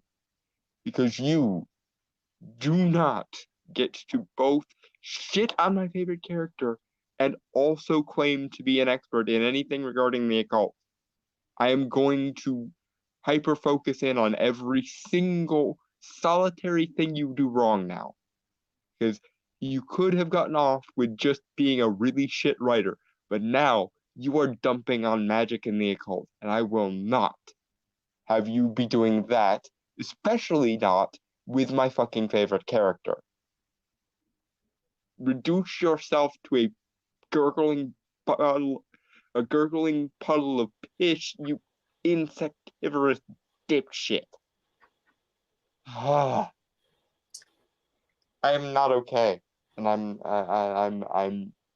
just I'm so mad that I literally am having a difficulty forming words now. Just ugh. this is everything that I detest in every conceivable way. And okay, different side note entirely, but you're seriously gonna turn Doctor Strange into a fucking medical soap opera with Jane fucking Foster of all people? You're gonna make the Marvel Universe's equivalent of The Young and the Restless? Is that what I'm hearing? Because that is the single stupidest idea I've ever. Okay, people need to get the fuck over this making analogies between his life as a doctor and his life as a mystic thing. Because again, part of his journey into the mystic arts was leaving behind his role as a doctor. And the only reason why he gets to keep the name or the title doctor is because you can be a doctor in everything. So he is no longer a medical doctor. He is a doctor of the supernatural or the mystical or the occult. Pick your poison. He is a scholar, not a physician any longer. And people need to stop making analogies between his life as a surgeon and his life as a sorcerer, because this is really, really getting fucking old now. It was annoying when they did it in The Oath, which is a really fucking overrated, hackneyed piece of shit. It was annoying when they started doing it in Jason Aaron's run. It was absolutely abysmal when they did it in the fucking he did shit, what's his name?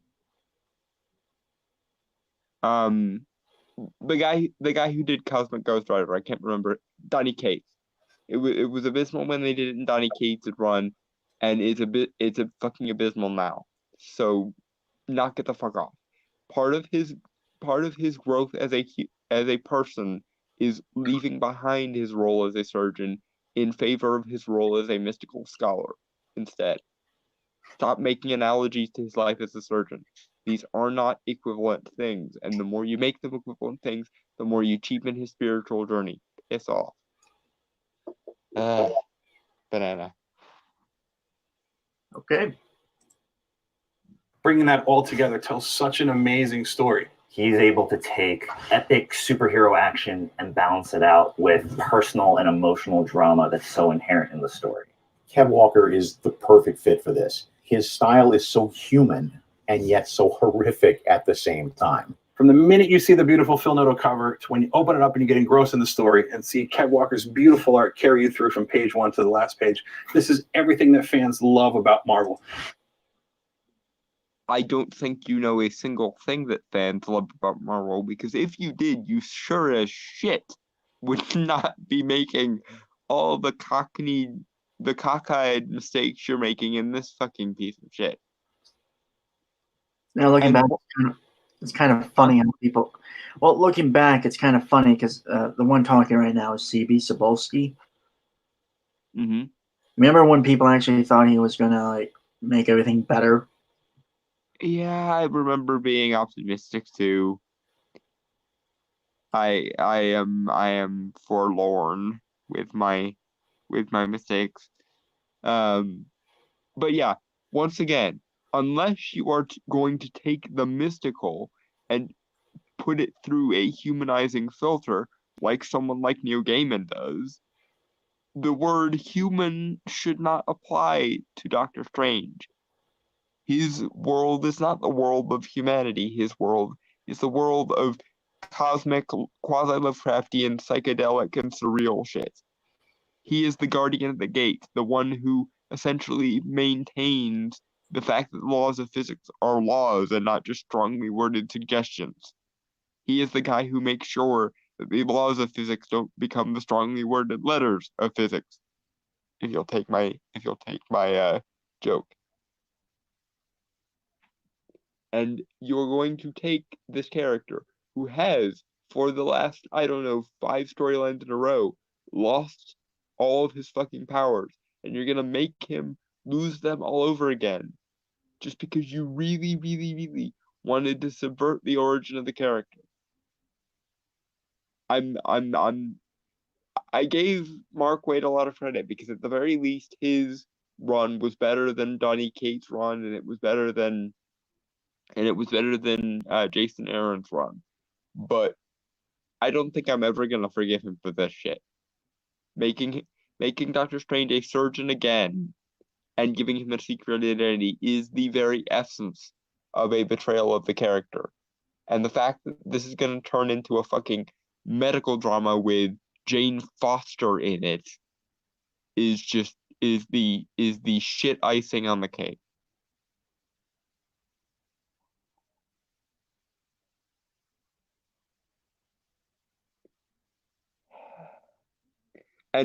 And also, again, like I said, if you want to play the judged by occult accuracy game, Mark Waid, I'm happy to play that game, but you really shouldn't have upped to the difficulty setting there.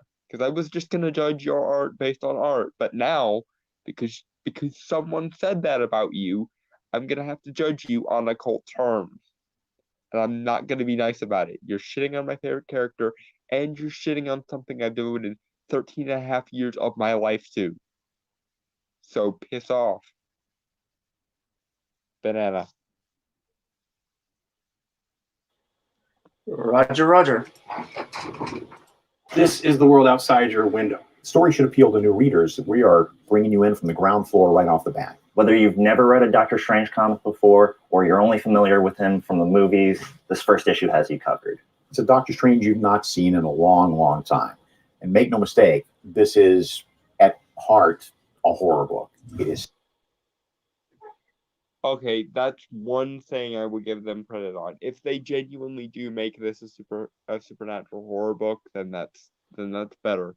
But no, fuck you. The stories you tell should be good enough. They shouldn't need to be written for new readers. New readers should be able to pick it up and carry along with everyone else who's been reading Doctor Strange for many, many years. And if betraying the character is your idea of appealing to new readers who are familiar with the character from the movies, then you are a fucking moron. Because at least in the movies, they're starting, kind of, sort of, to get the character right. And at least in the movies, that origin is still the same. So even someone who's only familiar with him from the movies is probably sitting there thinking, why the hell did you make Doctor Strange a surgeon again? It was well established in the movie even that him getting his hand back would be basically a fundamental betrayal of the character. Yo, hello, right here. Hmm?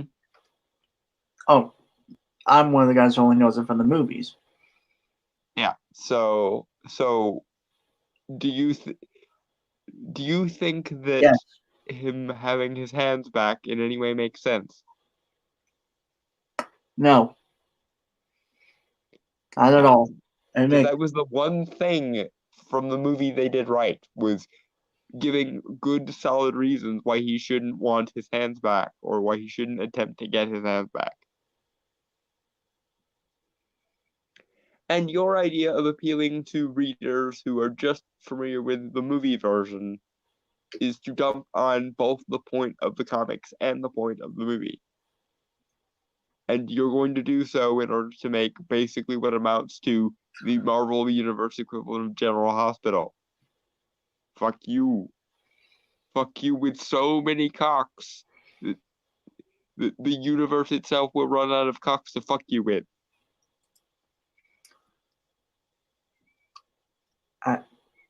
Okay. I'm running out of colorful ways to insult, so I'm having to go a little extreme. Scary, and it's dealing with things that you and I can really grasp and really be afraid of. The key word for this book has been gothic. We're going to show some of the creepiest and scariest images that's ever been seen in a Marvel comic. I don't trust you, any one of you. I don't trust a single one of you, because you apparently didn't understand Doctor Strange well enough to understand why curing his hands and giving him a secret identity would not be probably the worst thing you possibly ever could do to the character. You know, they tried this back in the 70s, in the early 70s. They tried giving Doctor Strange a secret identity. Basically, there was a long plot contrivance thing whereby Eternity was captured by the demon Nightmare, and Strange helped him. So Eternity Eternity thanked Strange by giving him a secret identity. He was called Stephen Sanders, and no one knew that he was Doctor Strange. And also that was the famous run of Doctor Strange where the mask outfit was introduced because the writers wanted to make him look more like a traditional superhero. And you know what? It was one of the most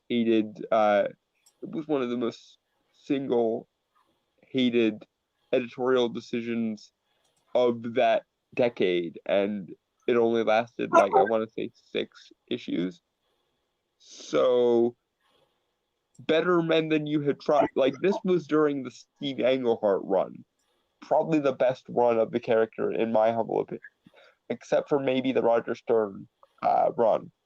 And they still couldn't pull this whole thing off. So how exactly the fuck do you expect that you'll be able to? Especially while shitting on the character's motives and origin. I don't even. Banana. That's it. Thank fuck. There are some things that make you so angry it makes it hard to talk. And that was one of those things.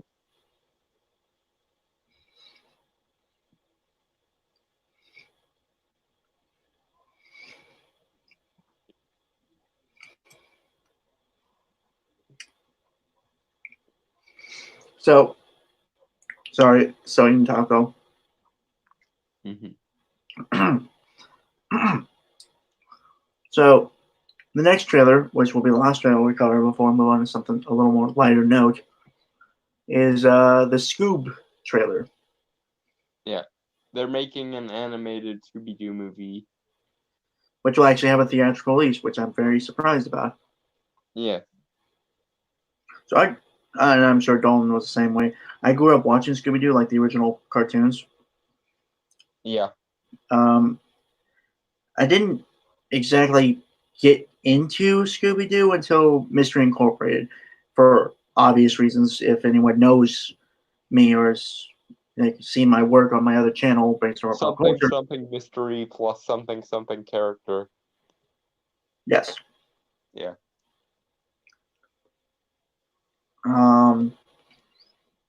I'd seen this trailer. I wasn't even thinking about covering it just because, I don't know, I didn't think about covering it. Then Dalton sent it to me, and I just figured, why not? Well, this seemed like a fairly light week, and then all the trailers came out, so it was just like, we'll make this a trailer-oriented week. Well, it was either this one or Sonic the Hedgehog one, and I did not want to cover that one. Mm-hmm. I think it was worth our time. Long story short, the new Sonic looks much better than the old Sonic did, and that movie looks like, even though it might not be up my alley, I'm going to support it anyway because they actually listened to the fans and didn't call us toxic for once. So there. Mm-hmm. So yeah, we have the teaser trailer here. It's 2 minutes and 25 seconds. Which is pretty fucking long for a trailer. Teaser. Especially the first one. Yeah. I'd heard some news about this, and I'd seen I'll bring it up, but I think this one I will actually have something to say. Basically, they're trying to do almost identically what Scooby-Doo: The Mystery Begins did back in 2009, which is actually a really good made-for-TV movie for anyone that hasn't seen it. Both of those movies are actually pretty good. Yeah, I remember those movies. That CGI Scoob, though, god damn. Well, I mean, yeah, it's TV. I know it's TV. I know. I'm just saying. And it was still better than the James Gunn one. Okay, yeah. So, granted, there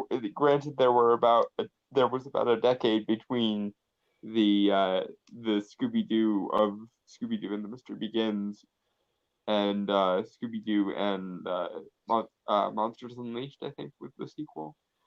So that might explain why it's better, but still, I didn't think it was that bad given that it was, made for TV Hmm. on a kids network budget, more or less. Yeah. Robbie Arnell was probably the highlight of those movies, even though he probably should have dyed his hair blonde for the sake of Fred.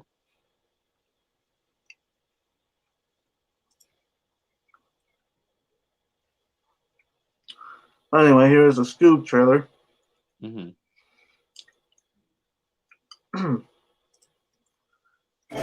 Oh, it's about to start. You ready? Ready. Popcorn? Butter. Nachos? Cheese. Root beer with red liquor straw? Right here. Maybe it's time we made our new movie. Good idea, Scoob. But first we need a trailer. Oh, can you do the trailer guy voice? Well, let me give it a shot. Okay, Scooby's voice seemed a little too clear to me. Like he should be lisping more, I think. Because of course Scooby has the famous RW switch lisp, where like certain words will sound like they begin with an R because of how his voice is. Because he's a dog trying to talk with a dog's voice box. But I will say it's not as bad as I thought it was when I first watched this, and he does the classic Scooby-Doo snicker quite well. Hmm. But still, that being the case, this ain't no Zombie Island or Witch's Ghost, which in my opinion are the two best Scooby-Doo movies. I will say, maybe that's just me, but I think the animation is kind of a little too simple. Like art, well, not animation, but art style. Yeah, and it is weird. It is weird that it's like a 3D animated movie instead of 2D, because it's just weird seeing Scooby-Doo not in 2D animation. Actually, that I'm okay with. I don't mind that. It's just, I don't know. The art style just seems off to me. Yeah, a little bit. It reminds me a little bit too much of like Illumination. Yeah. But then again, this is mostly supposed to focus on like a younger version of the gang. I just hope it's period set instead of just being like why does everyone look why is everyone dressed the way they're dressed, and making a joke out of it. But anyway, Scooby-Doo related banana, I guess. Scooby Snacks. Or would that be Renana? I'm gonna say Scooby Snacks. Okay. Destroyed by evil. Discover the epic origin story of the greatest team of heroes. The Doctor Strange. See, this is too clear. Scooby should be lisping more. He honestly sounds a little bit like Fred in this. Actually, funny enough, I'm not sure if you know this guy, Freddie Prinze Jr. Mm-hmm. He voiced Kanan Jarrus in Star Wars Rebels. Yeah. He's actually done a lot of voice work for Scooby-Doo cartoons, and he's mostly played Fred and Scooby. Fun. Yeah.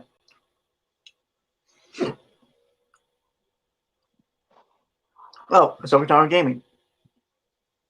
Okay, this reminds me of the young Scooby-Doo cartoons. Scooby Snacks. A pup named Scooby Doo. Is that the one you're thinking of?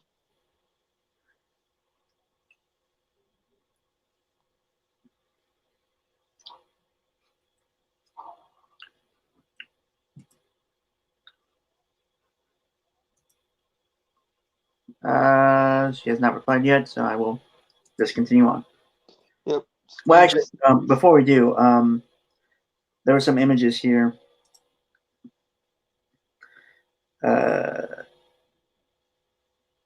I have no idea what this flying ship is.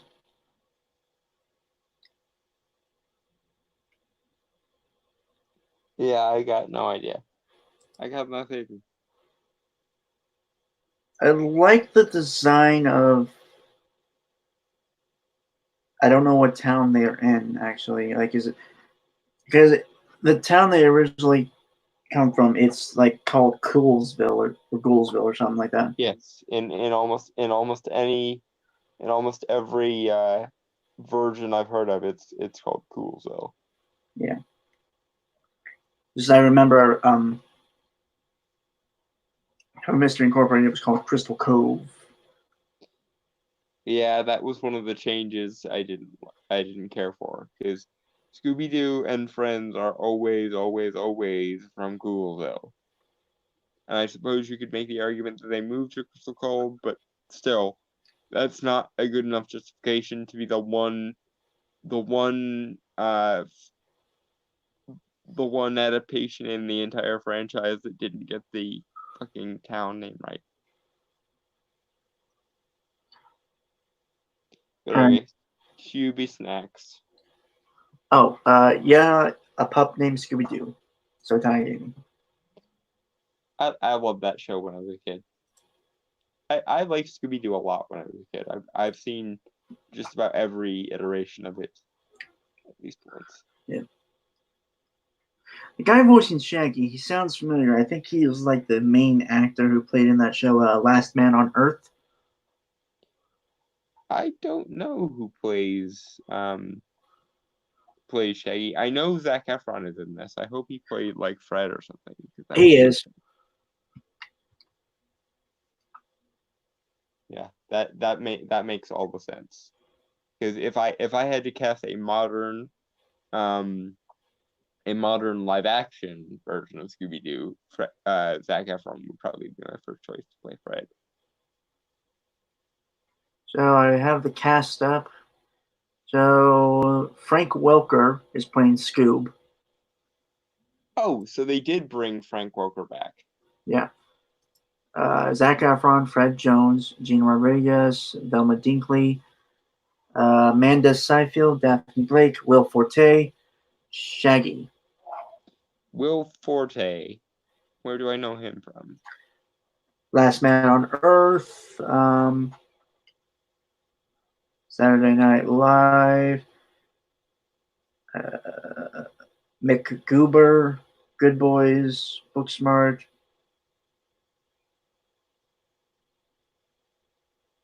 Yep. Mm-hmm.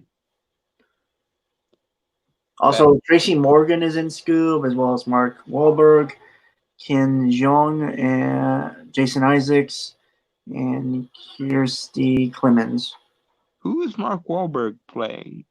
I don't think it says. Oh, all right. Wait, hold on.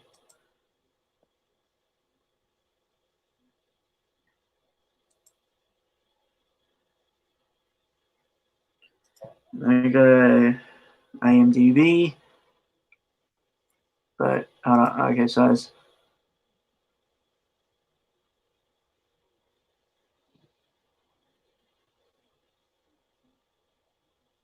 I think this Shaggy is the one from the one Scooby Doo movies, the live action ones. At least the voice actor. Oh God, why is Mark Wahlberg in this? So we're Yeah, talking. that's my question too. I was just like, why? Like I could see him playing like an older version of Fred. Oh boy. Mark Wahlberg is playing Blue Falcon. Why? Oh, Tracy Morgan is playing Captain Caveman.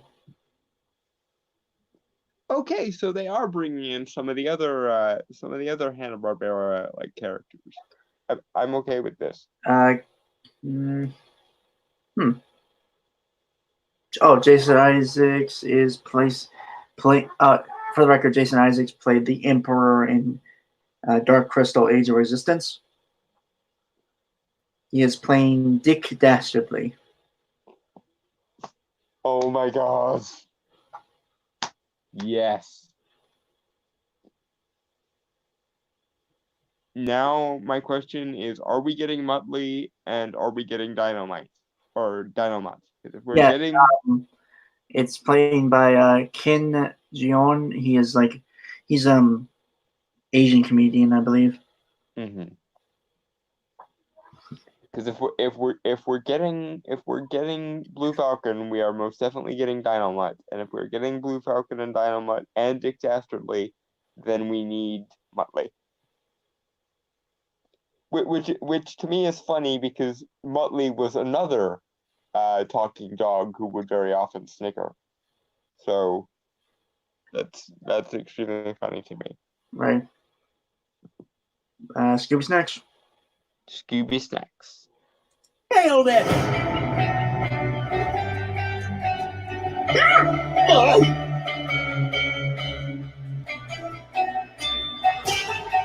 Hey, guys! This mangy stray's coming with me. He's not a stray. Okay, then. What's his name? His name's Scooby. Middle name? Dooby? Last name?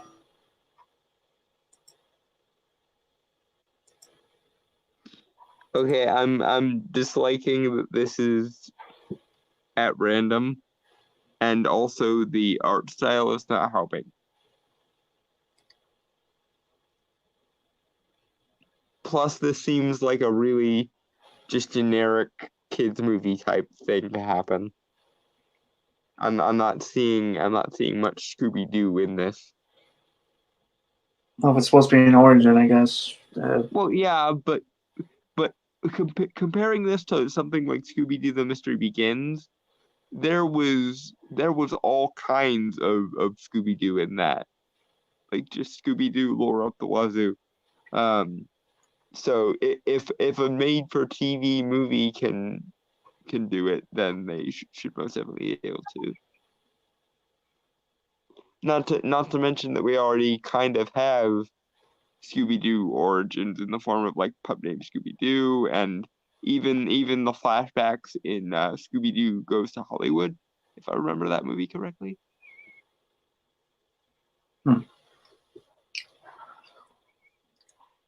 Yeah, it's just the art style for me is just really weird.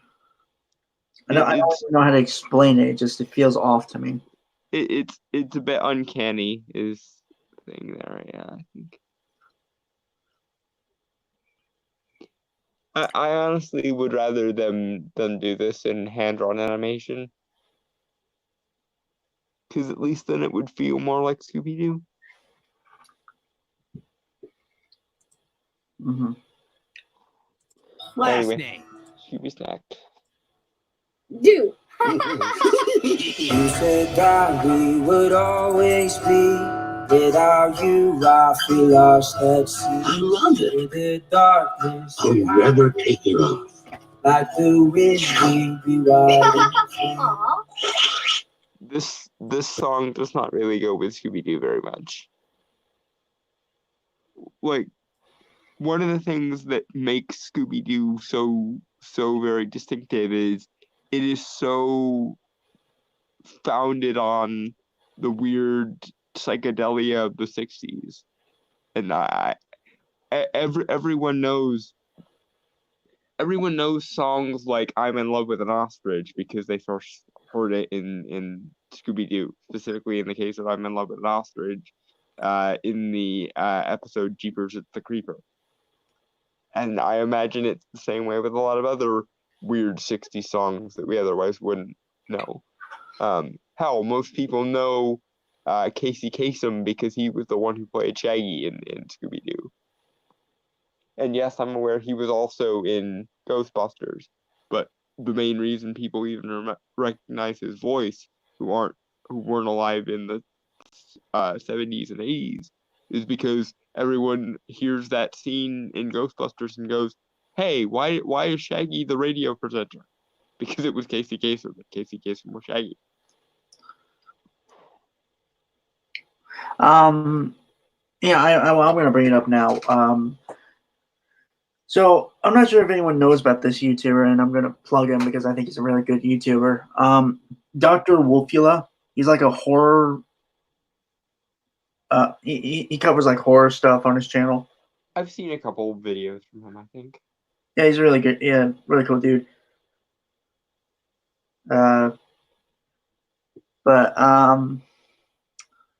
He covered this trailer as a video, and something I do agree with is the backgrounds are like kind of warm colored and stuff.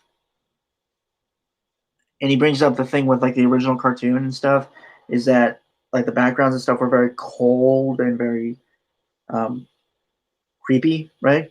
Yeah, it had a very spooky, almost gothic vibe to it. Yeah, but the thing is, that's what made the characters pop because they were the color in the dark in the dark bleak backgrounds. It was basically 60s sort of hippie psychedelia meets dark gothic quasi-Victorian settings. Yeah. It's one of the things we heavily associate with Scooby-Doo. Even the 90s movies got this right. Yeah, and the Mystery Incorporated cartoon as well. For the most part. Yeah. Banana. Or should I say ostrich? Scooby Snacks. Because now that song is stuck in my head. I've never even heard of that song. You don't remember it from Jeepers It's the Creeper? It's been a very long time since I've seen the original Scooby-Doo cartoon. Ah. So send it to me afterwards, I guess. I would definitely. You'll probably hear like the first few bars of it and go, "Oh, it's this song," because I find it hard to believe that anyone who's ever seen Scooby-Doo as a kid could possibly forget that song. Maybe don't do that again. I'm Fred. This is Velma. Hi. And that's Daphne. Hey, I'm Shaggy. And this is Scooby-Doo. Nice to meet you. Trick or treat.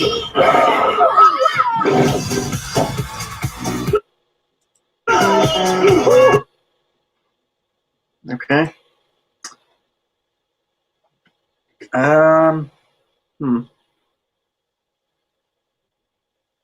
This is looking way too much like a normal kids movie.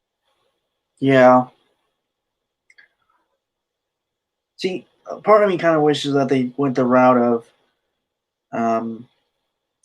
if it's an origin movie, then I don't know. Maybe take cues from the Mystery Begins, but maybe but updated a little bit for theatrical purposes. Yeah. And be a little bit more faithful to the like weird gothic meets 60s psychedelia setting. Mm-hmm. Well, I'd also say make sure the characters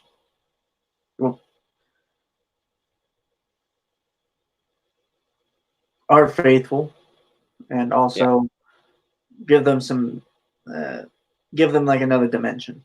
Because I mean, you can't deny that the original Scooby-Doo characters were kind of very flat. Yeah, but it's not as though we haven't had decades upon decades of character building from them. It's one of the reasons why we Scooby-Doo fans of the late 90s and early 2000s love Scooby-Doo on Zombie Island and Scooby-Doo and the Witch's Ghost so much. Because around that same time, Cartoon Network got the rights to Scooby-Doo, the original 60s series. So Scooby-Doo was a big deal for my generation of kids. So when we got Scooby-Doo on Zombie Island, and basically it was a direct continuation of the series, but answering all the questions that we always had, it was like, this is the most perfect thing in the universe. And it's still probably one of the best Scooby-Doo related things out there. Yeah. I'd also say because I think this is very much aimed at the newer generation, at the younger audiences. Right, but even the younger audiences had things like Be Cool Scooby-Doo and Oh, don't mention that one. or not was it Mystery. What's New Scooby-Doo? That's the one I was thinking of. I grew up on that one and Mystery Incorporated. And yeah, Mystery Incorporated and Scooby-Doo Mystery Begin, like all of that stuff was in the last 5 or 10 years. So it's not, and it's not as though like those kids would have never seen things like Scooby-Doo on Zombie Island or Scooby-Doo and the Witch's Ghost. They rerun those all the time for good reasons. Scooby-Doo is, honestly, as weird as it is, Scooby-Doo has been an institution since the 60s. And it will probably be an institution long after this movie has died and been forgotten about. I'm glad they're bringing it back to its Hanna-Barbera roots, but I'd like to see a little bit more actual Hanna-Barbera isms in the movie, if that's going to be the case. For so far, this is looking pathetically normal, and I don't want Scooby-Doo to be normal. Scooby-Doo is its own thing, and it's a very distinctive thing, and it's a thing that my generation and a lot of generations preceding me grew up on, and a lot of generations after me also grew up on. Everyone has at least one really good memory with Scooby-Doo. It's part of growing up basically after the 60s. Everyone knows at least one awesome Scooby-Doo rerun thing that they connected with, because it's just one of those franchises that happens with. So acting as though this is a fresh thing for someone who by some miracle has never had a Scooby-Doo thing before is just silly.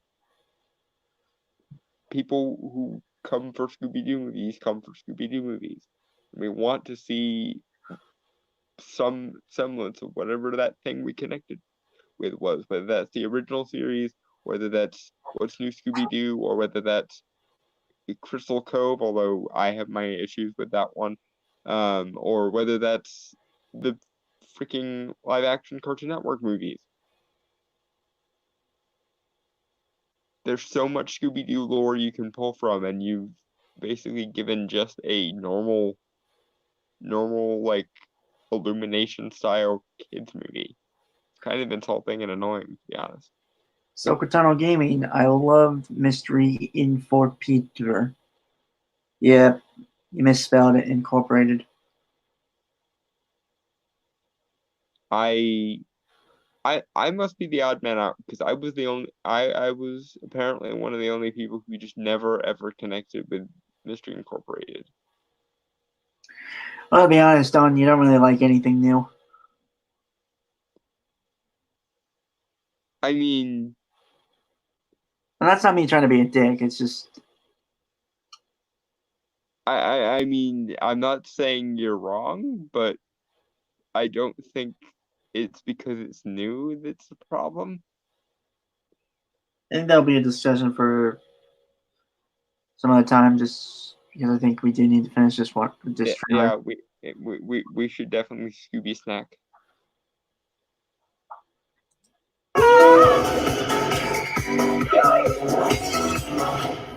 Hello? Whoa. Shaggy and Scooby were taken? Do you realize where we are? No. Look around, man. The clean, modern aesthetic, the cool blue color palette.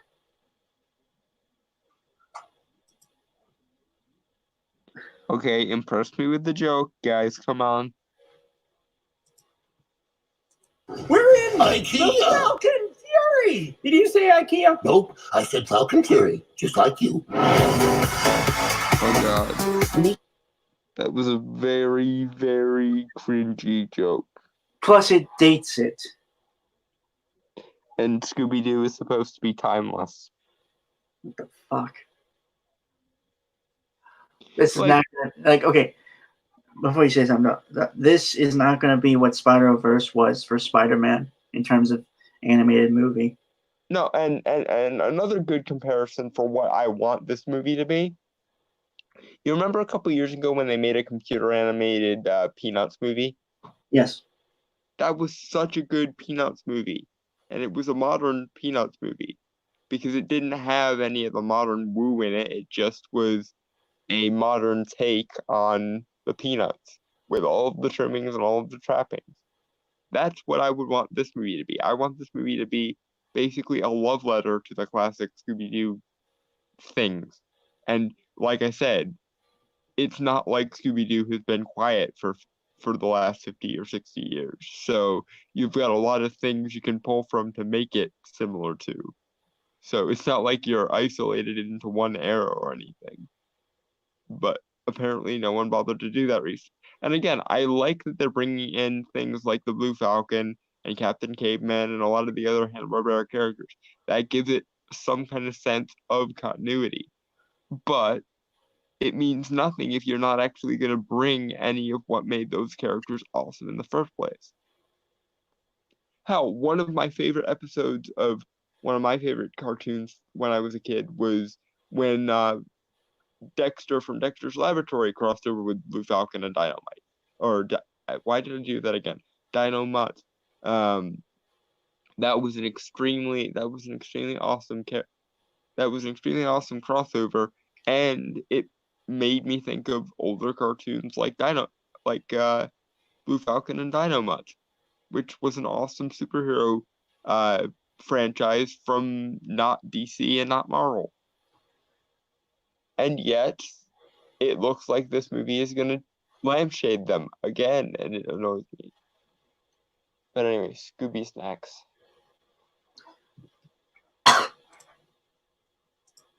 Maybe this can lead us to Scooby and Shaggy. Trace amounts of mustache oil, 12-year-old scotch. Ugh, is the bad guy my dad? For fuck's sake. Oh god, that hurt me. Like, I get that Daphne is supposed to be perpetually kind of ditzy and floozy, and as everyone who's ever seen a Scooby-Doo thing can tell you, danger prone. Because Daphne always gets captured. That is what she is there for. And even the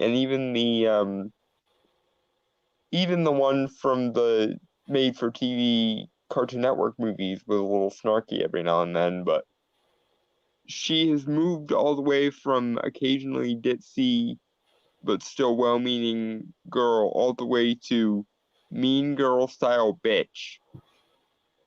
And Daphne is many things, but a mean girl is not one of them. At worst, she's a little bit dense. Are we just talking about this movie or overall character of Daphne? In general, like Daphne's character is danger prone, accident No. prone. I mean like to becoming mean girl bitch. No, I'm talking about this movie. This movie is making her a mean girl bitch, and she has never ever been a mean girl bitch before. Yeah. And this annoys me. I think that, and I do think that's it. I will say though, character designs aren't bad. I just think the art style, it just kind of weirds me out. I don't know. Again. Once they get into the adults, it's not bad, but the kid ones are, and it's not, it's not like we haven't seen them as kids before. A la, Pup Named Scooby-Doo was a thing. Mm-hmm. Was that the end of the trailer? Yep. Okay, so they ended the trailer on that Daphne being a bitch joke? Pretty much. That was a very poor decision. Coming out Rummer 2020. Okay, so they did remember the list thing. because I was beginning to worry they weren't remembering the lisp. Yeah, but I'm not holding out hope. when I first saw this, it looked mostly fine, but on the rewatch, I'm just like, good God, they're gonna ruin Scooby-Doo. I don't want them to ruin Scooby-Doo. They ruin everything. I Hollywood. like most people have a lot of nostalgia for Scooby-Doo, so it's not like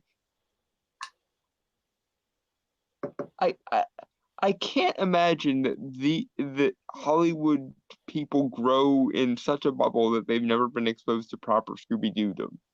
Because, like I said, there's a Scooby-Doo for every era, basically.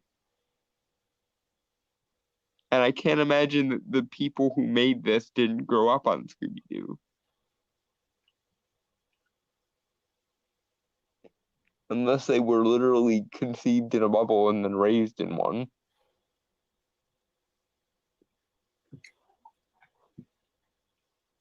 Yeah. Yeah, I honestly get. I mean, like, yeah, I have nostalgia for Scooby-Doo, but ultimately, I was looking at this as on its own merit, and to be honest, there really isn't any. Yeah, no, it's just generic cartoon adaptation 2019, basically. Yep. I feel like after this movie comes out, and I do think we're going to review that, obviously. We're gonna have to, because Scooby-Doo means so much to so many people for so many varied reasons. I can't conceive of not doing it. Yeah. All right, so kind of ending on a better note. Well, near ending anyway. Mm-hmm.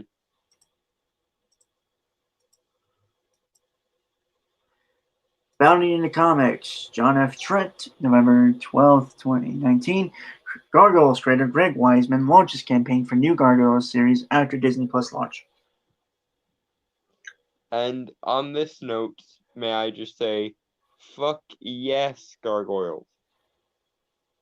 One of the best animated shows possibly of all time, and definitely one of the best animated shows of the 90s. And if you haven't seen Gargoyles, it's on Disney Plus, and there are other places you can find it too. So watch Gargoyles. It's also on YouTube. It's also full episodes on YouTube. If you don't want to pay, you don't want to give Disney your money. Yes, there are in fact full episodes on YouTube, and most of the episodes they have are the good ones. So, Gargoyles. All right. Gargoyles creator Greg Weisman took to Twitter to launch a social media campaign for Disney to launch a new Gargoyles series. I am so very in favor of this. It's not even funny, especially because after season 2 there was a bit of a rights issue with Gargoyles, and so season 3 doesn't really count. And I would like to see a proper season 3. Right. Reisman wrote on Twitter, "We, in brackets, can live again. Hashtag keep binging Gargoyles on hashtag Disney Plus." He added that is exactly how the hashtag Young Justice fandom brought Young Justice back. It can happen to you. Hashtag Gargoyles too. I am so in favor of this, I could cry. Yeah, and there's the opening theme, and we might watch that just to help clear us again. All right, Gargoyles is included on Disney's new Disney Plus streaming platform that just went live earlier today, November 12th, and fans have taken to Twitter to note they have already been binging the show. I am so very glad, because Gargoyles is one of the best things of the 90s television. Like, I had actually forgotten just how much I loved that show until I saw some of its episodes on YouTube again. And my God, do I miss gargoyles. In a world where we can have Dark Crystal Age of Resistance and Netflix's Castlevania, I definitely want a Gargoyles season 3 done properly. I honestly just want to see a continuation of the stuff they set up in season 2 that they never got around to. Greg Vishanti can confirm Disney Plus contains the uncut and uncensored Gargoyles, not the Toon Disney/Disney XD edits. Huh. I wasn't aware that Disney XD did edits, but now I'm tempted to just go and see if because I have Disney XD, so I'm tempted to see if I can find Gargoyles reruns on my TV. I'm gonna do that now, actually. The show hasn't aired in this format since the mid-90s and was only available this way on DVD. # keep binging Gargoyles. Speaking of which, I need to add Gargoyles to my Christmas list for the year, because DVD that I didn't know existed. For some reason, I thought you were saying you should add gargoyles to your Christmas list, and I thought like the actual statues of gargoyles. Well, actually, funny story. I have like, let's see, six gargoyle statues in the room. See, that doesn't even surprise me. It shouldn't. I absolutely adore gargoyles as a quasi-mystical form of art. Right. All right. Chris DeRose is a Jolly Santa. If y'all have Disney Plus, then I highly recommend the show Gargoyles. It's an underrated masterpiece that was way ahead of its time. It's one of my favorite cartoons of my childhood. Please give the show a watch if you haven't seen it yet. I second that motion entirely and totally and 100% agree. Well, obviously I came late because I wasn't born exactly in the 90s. I was born in the tail end of it. Yeah. But I remember watching Gargoyles on JetX. Yeah, JetX was still a thing when I was around. I remember JetX. Yes, JetX was awesome. Yeah. Wonder whatever happened to it. They sold the rights and renamed it Disney XD, basically. Oh. Huh. Alan Ortega, so glad to see #Gargoyles trending on day one. Give me an animated reboot or live action adaptation ASAP. Mouse. I don't want a reboot. I just want a continuation. Thanks. Because I know what they would do to gargoyles in the modern day, and I don't want a CalArts gargoyles. I wouldn't mind a live action adaptation though. I had heard actually that Jordan Peele wanted to make a gargoyle. Oh, for fuck's sake! I don't know. Maybe he could do our gargoyles movie well. He said, hopefully. Realize he fucked over Twilight Zone, right? Good point. Fuck him. Fuck. Yeah. Can't believe I had to remind you of that. You get one swipe at something I love, and then if you fuck it up, you are burned. Yeah. Lady in Red, I have been saying this for years. I say, we need a fucking real life Gargoyles movie. #Disney Plus. #Gargoyles. Again, would totally be in favor of it as long as it was the right creative team. Who the fuck would you get to do a live action Gargoyles movie? Guillermo del Toro. Correct answer, as far as I'm concerned. Yes. Well, think about it. His style would really lend great to Gargoyles. Well, no, I know. That's why I'm like, why didn't, like, given that Guillermo del Toro is my response to pretty much everything, why the fuck did it take me that long to figure that out? Yeah. Kim V Poetry. Listen, at first thought, yes, my kids are gonna love this, but the second I logged in and saw Darkwing Duck, Gargoyles, and X-Men and the X-Men animated series, I forgot all about them. This is for me at Disney Plus. Hashtag Disney Plus.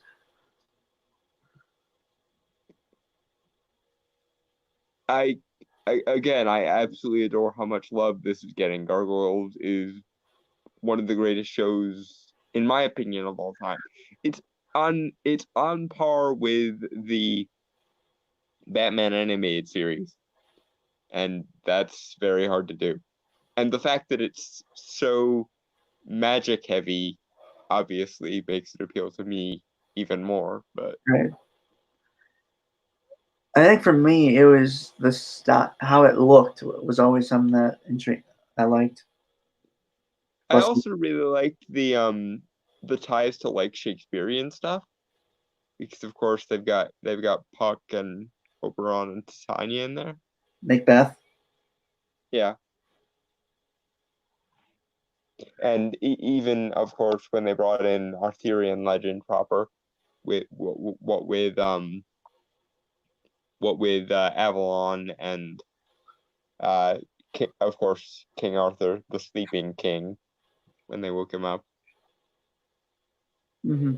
Although I wish we had seen more of Merlin. That would have been my one complaint with Gargoyles, is there wasn't enough Merlin.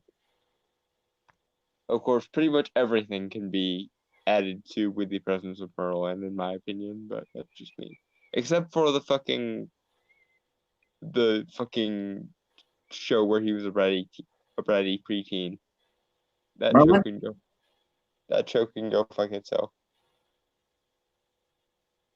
Okay. Yeah, obviously the characters as well, because again, characters my thing. Yeah. It's a running gag at this point, isn't it? Again, like I said before we came on, brainstormers obsessing over character related shit. It must be a day that ends in Y. The weird thing is, I relate to more characters that aren't even human than actual human characters most of the time. Because you identify with being an outsider and being kind of weird. No, it's just that they have problems and issues that I relate to and shit I've gone through myself. Again, because you don't relate to quote unquote normal humans. Probably. Which to be fair is, something we have in common, because I have also never really related to normal people. Yeah. All right, Seed. If you don't hear from me for a few days, I'm busy reliving my early childhood. Hashtag Disney Plus. Hashtag Gargoyles. I am on board with this sentiment. This sentiment is the correct sentiment as far as I'm concerned. Actually, my family's thinking about getting Disney Plus to watch The Mandalorian.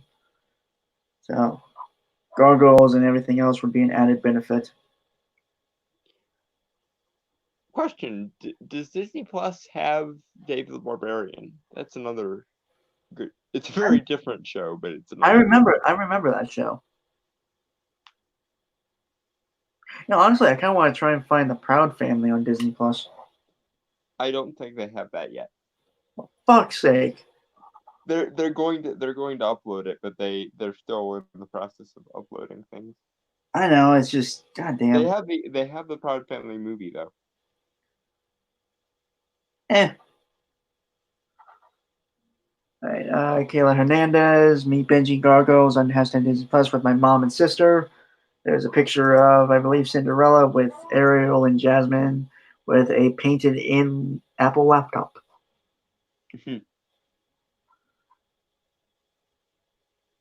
Nestor F. Estrada, hashtag Disney Plus is killing with some OG hashtag Gargoyles. And now back to the original article. Gargoyles originally aired from October 24th, 1994 to 1996.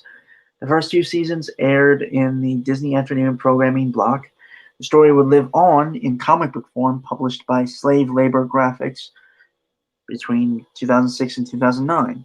The Okay, series, well, the fact that I don't own all of those is a travesty. So I need to fix that as well. the series was written by Wiseman as a direct sequel to the first and second seasons. So effectively, you got season 3 from in comic book form. Cool. Okay, I need to find and consume that now. Go to Amazon. David Hedgecock provided the pencils with Will Terrell on colors, and here is the cover. God damn it, I love the 90s. Yeah, fuck all the haters. Like, I get that we had our share of terrible fads as well. Like, everything in the 90s was unnecessarily edgy, and everything in the 90s was unnecessarily hip and trendy, but like, when we hit it, we really hit it. And my God, did we ever hit it with Gargoyles. Here. In the back matter of the first issue, Wiseman noted that the idea of this comic series was actually in part thanks to Disney. A few of us, myself, Marty Lund, and original series character designer and current cover artist Greg Gooler, even branded together to form our own little company, CreatureComics.com, trying to convince Disney to give us another chance to bring your original stories set in the universe of Gargoyles. Thankfully, Disney responded. They teamed us up with the good folks at SLG Publishing, and together we've brought you the book you now hold in your hands. A book I need to find and consume as though my life depended on it. Yeah.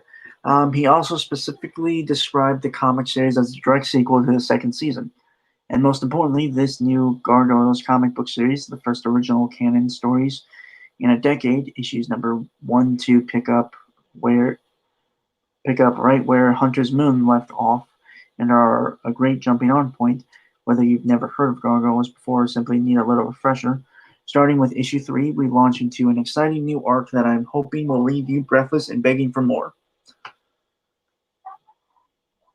The series lasted 12 issues before slave labor graphics license expired on August 31st, 2008.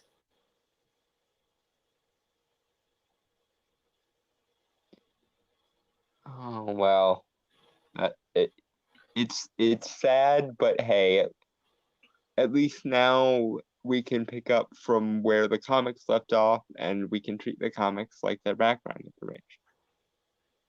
Okay, third season titled The Goliath Chronicles would air on ABC. Okay, yeah, this is where things went off the rails. I remember this now. Fuck. Would air on ABC Saturday mornings from 1996 to 1998. Back in 2004, Wiseman noted he doesn't believe that Goliath Chronicles to be canon. I don't consider it canon. How I'd account for it would depend on the nature of a new pickup. But my current inclination is to ignore it and answer any questions on the internet. But I'm not committed to that approach. Okay, I'm totally in favor of this person now, because he made the correct determination in regards to canon of the Goliath Chronicles, because the Goliath Chronicles were shitty. I mean, they were still better than 90% of what was on TV, but compared to the original Gargoyles, they were shitty.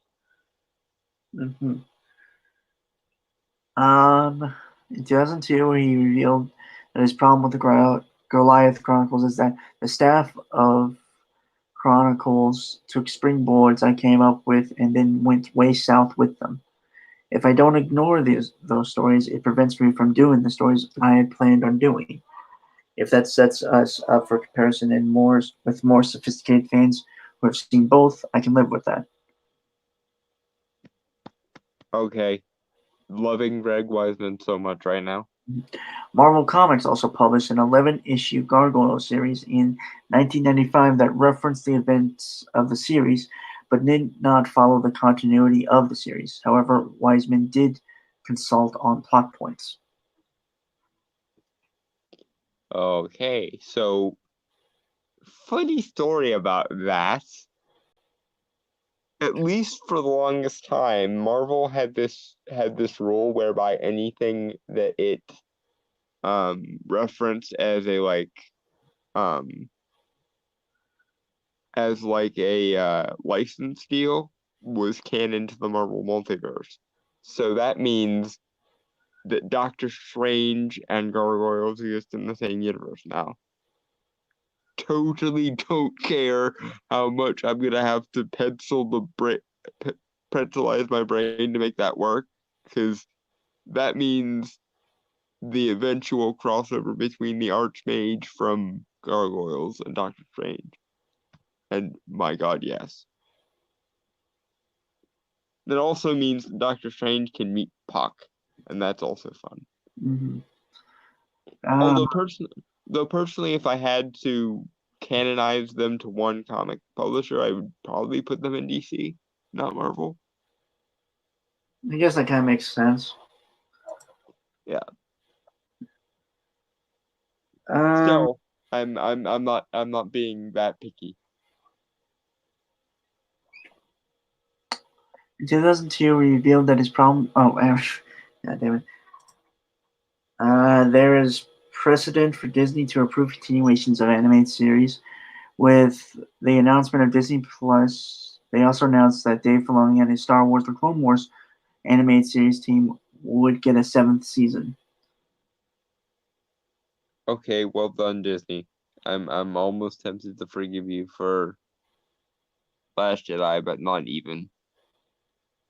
Let's see how you do with Gargoyles and with Clone Wars, and then if you do well, then we'll talk. Well, also Mandalorian. Mandalorian's really good from what I've seen of it. I have not seen a single thing of it. I have pirated some things. Would you be interested in seeing a continuation of the Gargoyles animated series? What about a new Gargoyles series? Yes, my god to the first. No on any buggers Nelly to the last. Do not reboot Gargoyles. Continue Gargoyles. It really just depends, honestly. Like who's behind it. But okay, but I'm thinking in terms of modern animation landscape. Which is why I said it depends on who's on it. Yeah. If you do Gargoyles with Greg Weisman and then the team behind Castlevania, for example, that I would be totally in favor of. But if you do Gargoyles with the if you go the She-Ra route and do a Cal Arts version of Gargoyles, I'm going to burn the planet to the ground.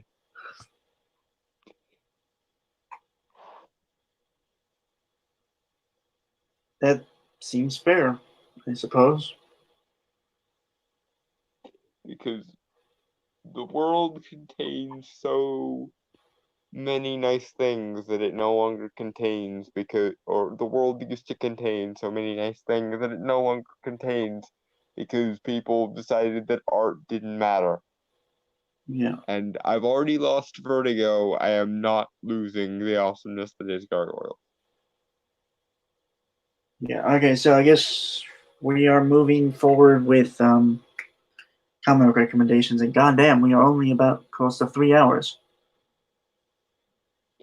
We moved awfully quickly through that one, I guess. Yeah, well, not all that stupid.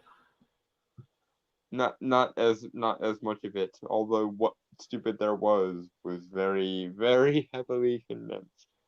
Yeah. So, prior to starting the stream, I was reading a comic, like an event from 90s Image called Shattered Image. And possibility that I could recommend it. It's like a crossover between many of Image's titles from the 90s, like Spawn, Wildcats, Gen 13, Youngblood, that stuff. Wait, Youngblood made an appearance? Yeah, mostly just Shaft and Badrock. That's great. But I can't recommend it. I can't. Um, Why not? it feels like it's 4 issues, right? Mm-hmm. But it doesn't really feel like there's really no build up. There's no explanation for answers. There's just So pacing. yeah, it's really bad at pacing. Plus, so the so but so I had like this one comic I had which was like a crossover between Spawn and Wildcats. Mm-hmm. It had some things that were similar to Shattered Image in terms of like uh, eldritch kind of gods manipulating, having playing around with certain people. Mm-hmm. But I would say the Wildcats Spawn one was better just on the fact that it had stakes. It had emotional stakes, and it was good at pacing, and so I'll recommend that one. I just can't recommend the Shattered Image one because I think there are probably other issues and stuff that tie into it. I don't have those. Mm-hmm. So if you can find that stuff at like a con or something, I'd recommend getting that, like the Spawn Wildcats crossover. Mm-hmm. And now that I know those exist, I can't not recommend the Gargoyles books. I haven't read them myself yet, but you bet your ass I'm going to be reading them as soon as I possibly can. Because, god damn it, Gargoyles, just such an awesome series. That I will recommend unreservedly for any reason whatsoever. Watch Gargoyles season 1 and 2. Do not watch the Goliath Chronicles. It's shit. Hopefully I will be able to recommend something from Timothy Lim, who was a guest we'd had on here a while back. Yes. Friends of the channel, Tim Lim and Mark Pellegrini. Yeah, I'm actually holding it. I'm holding it right now. It's Trump Punch Man. Delete this one shot. Oh God, Tim. Oh God, Tim. I love the art.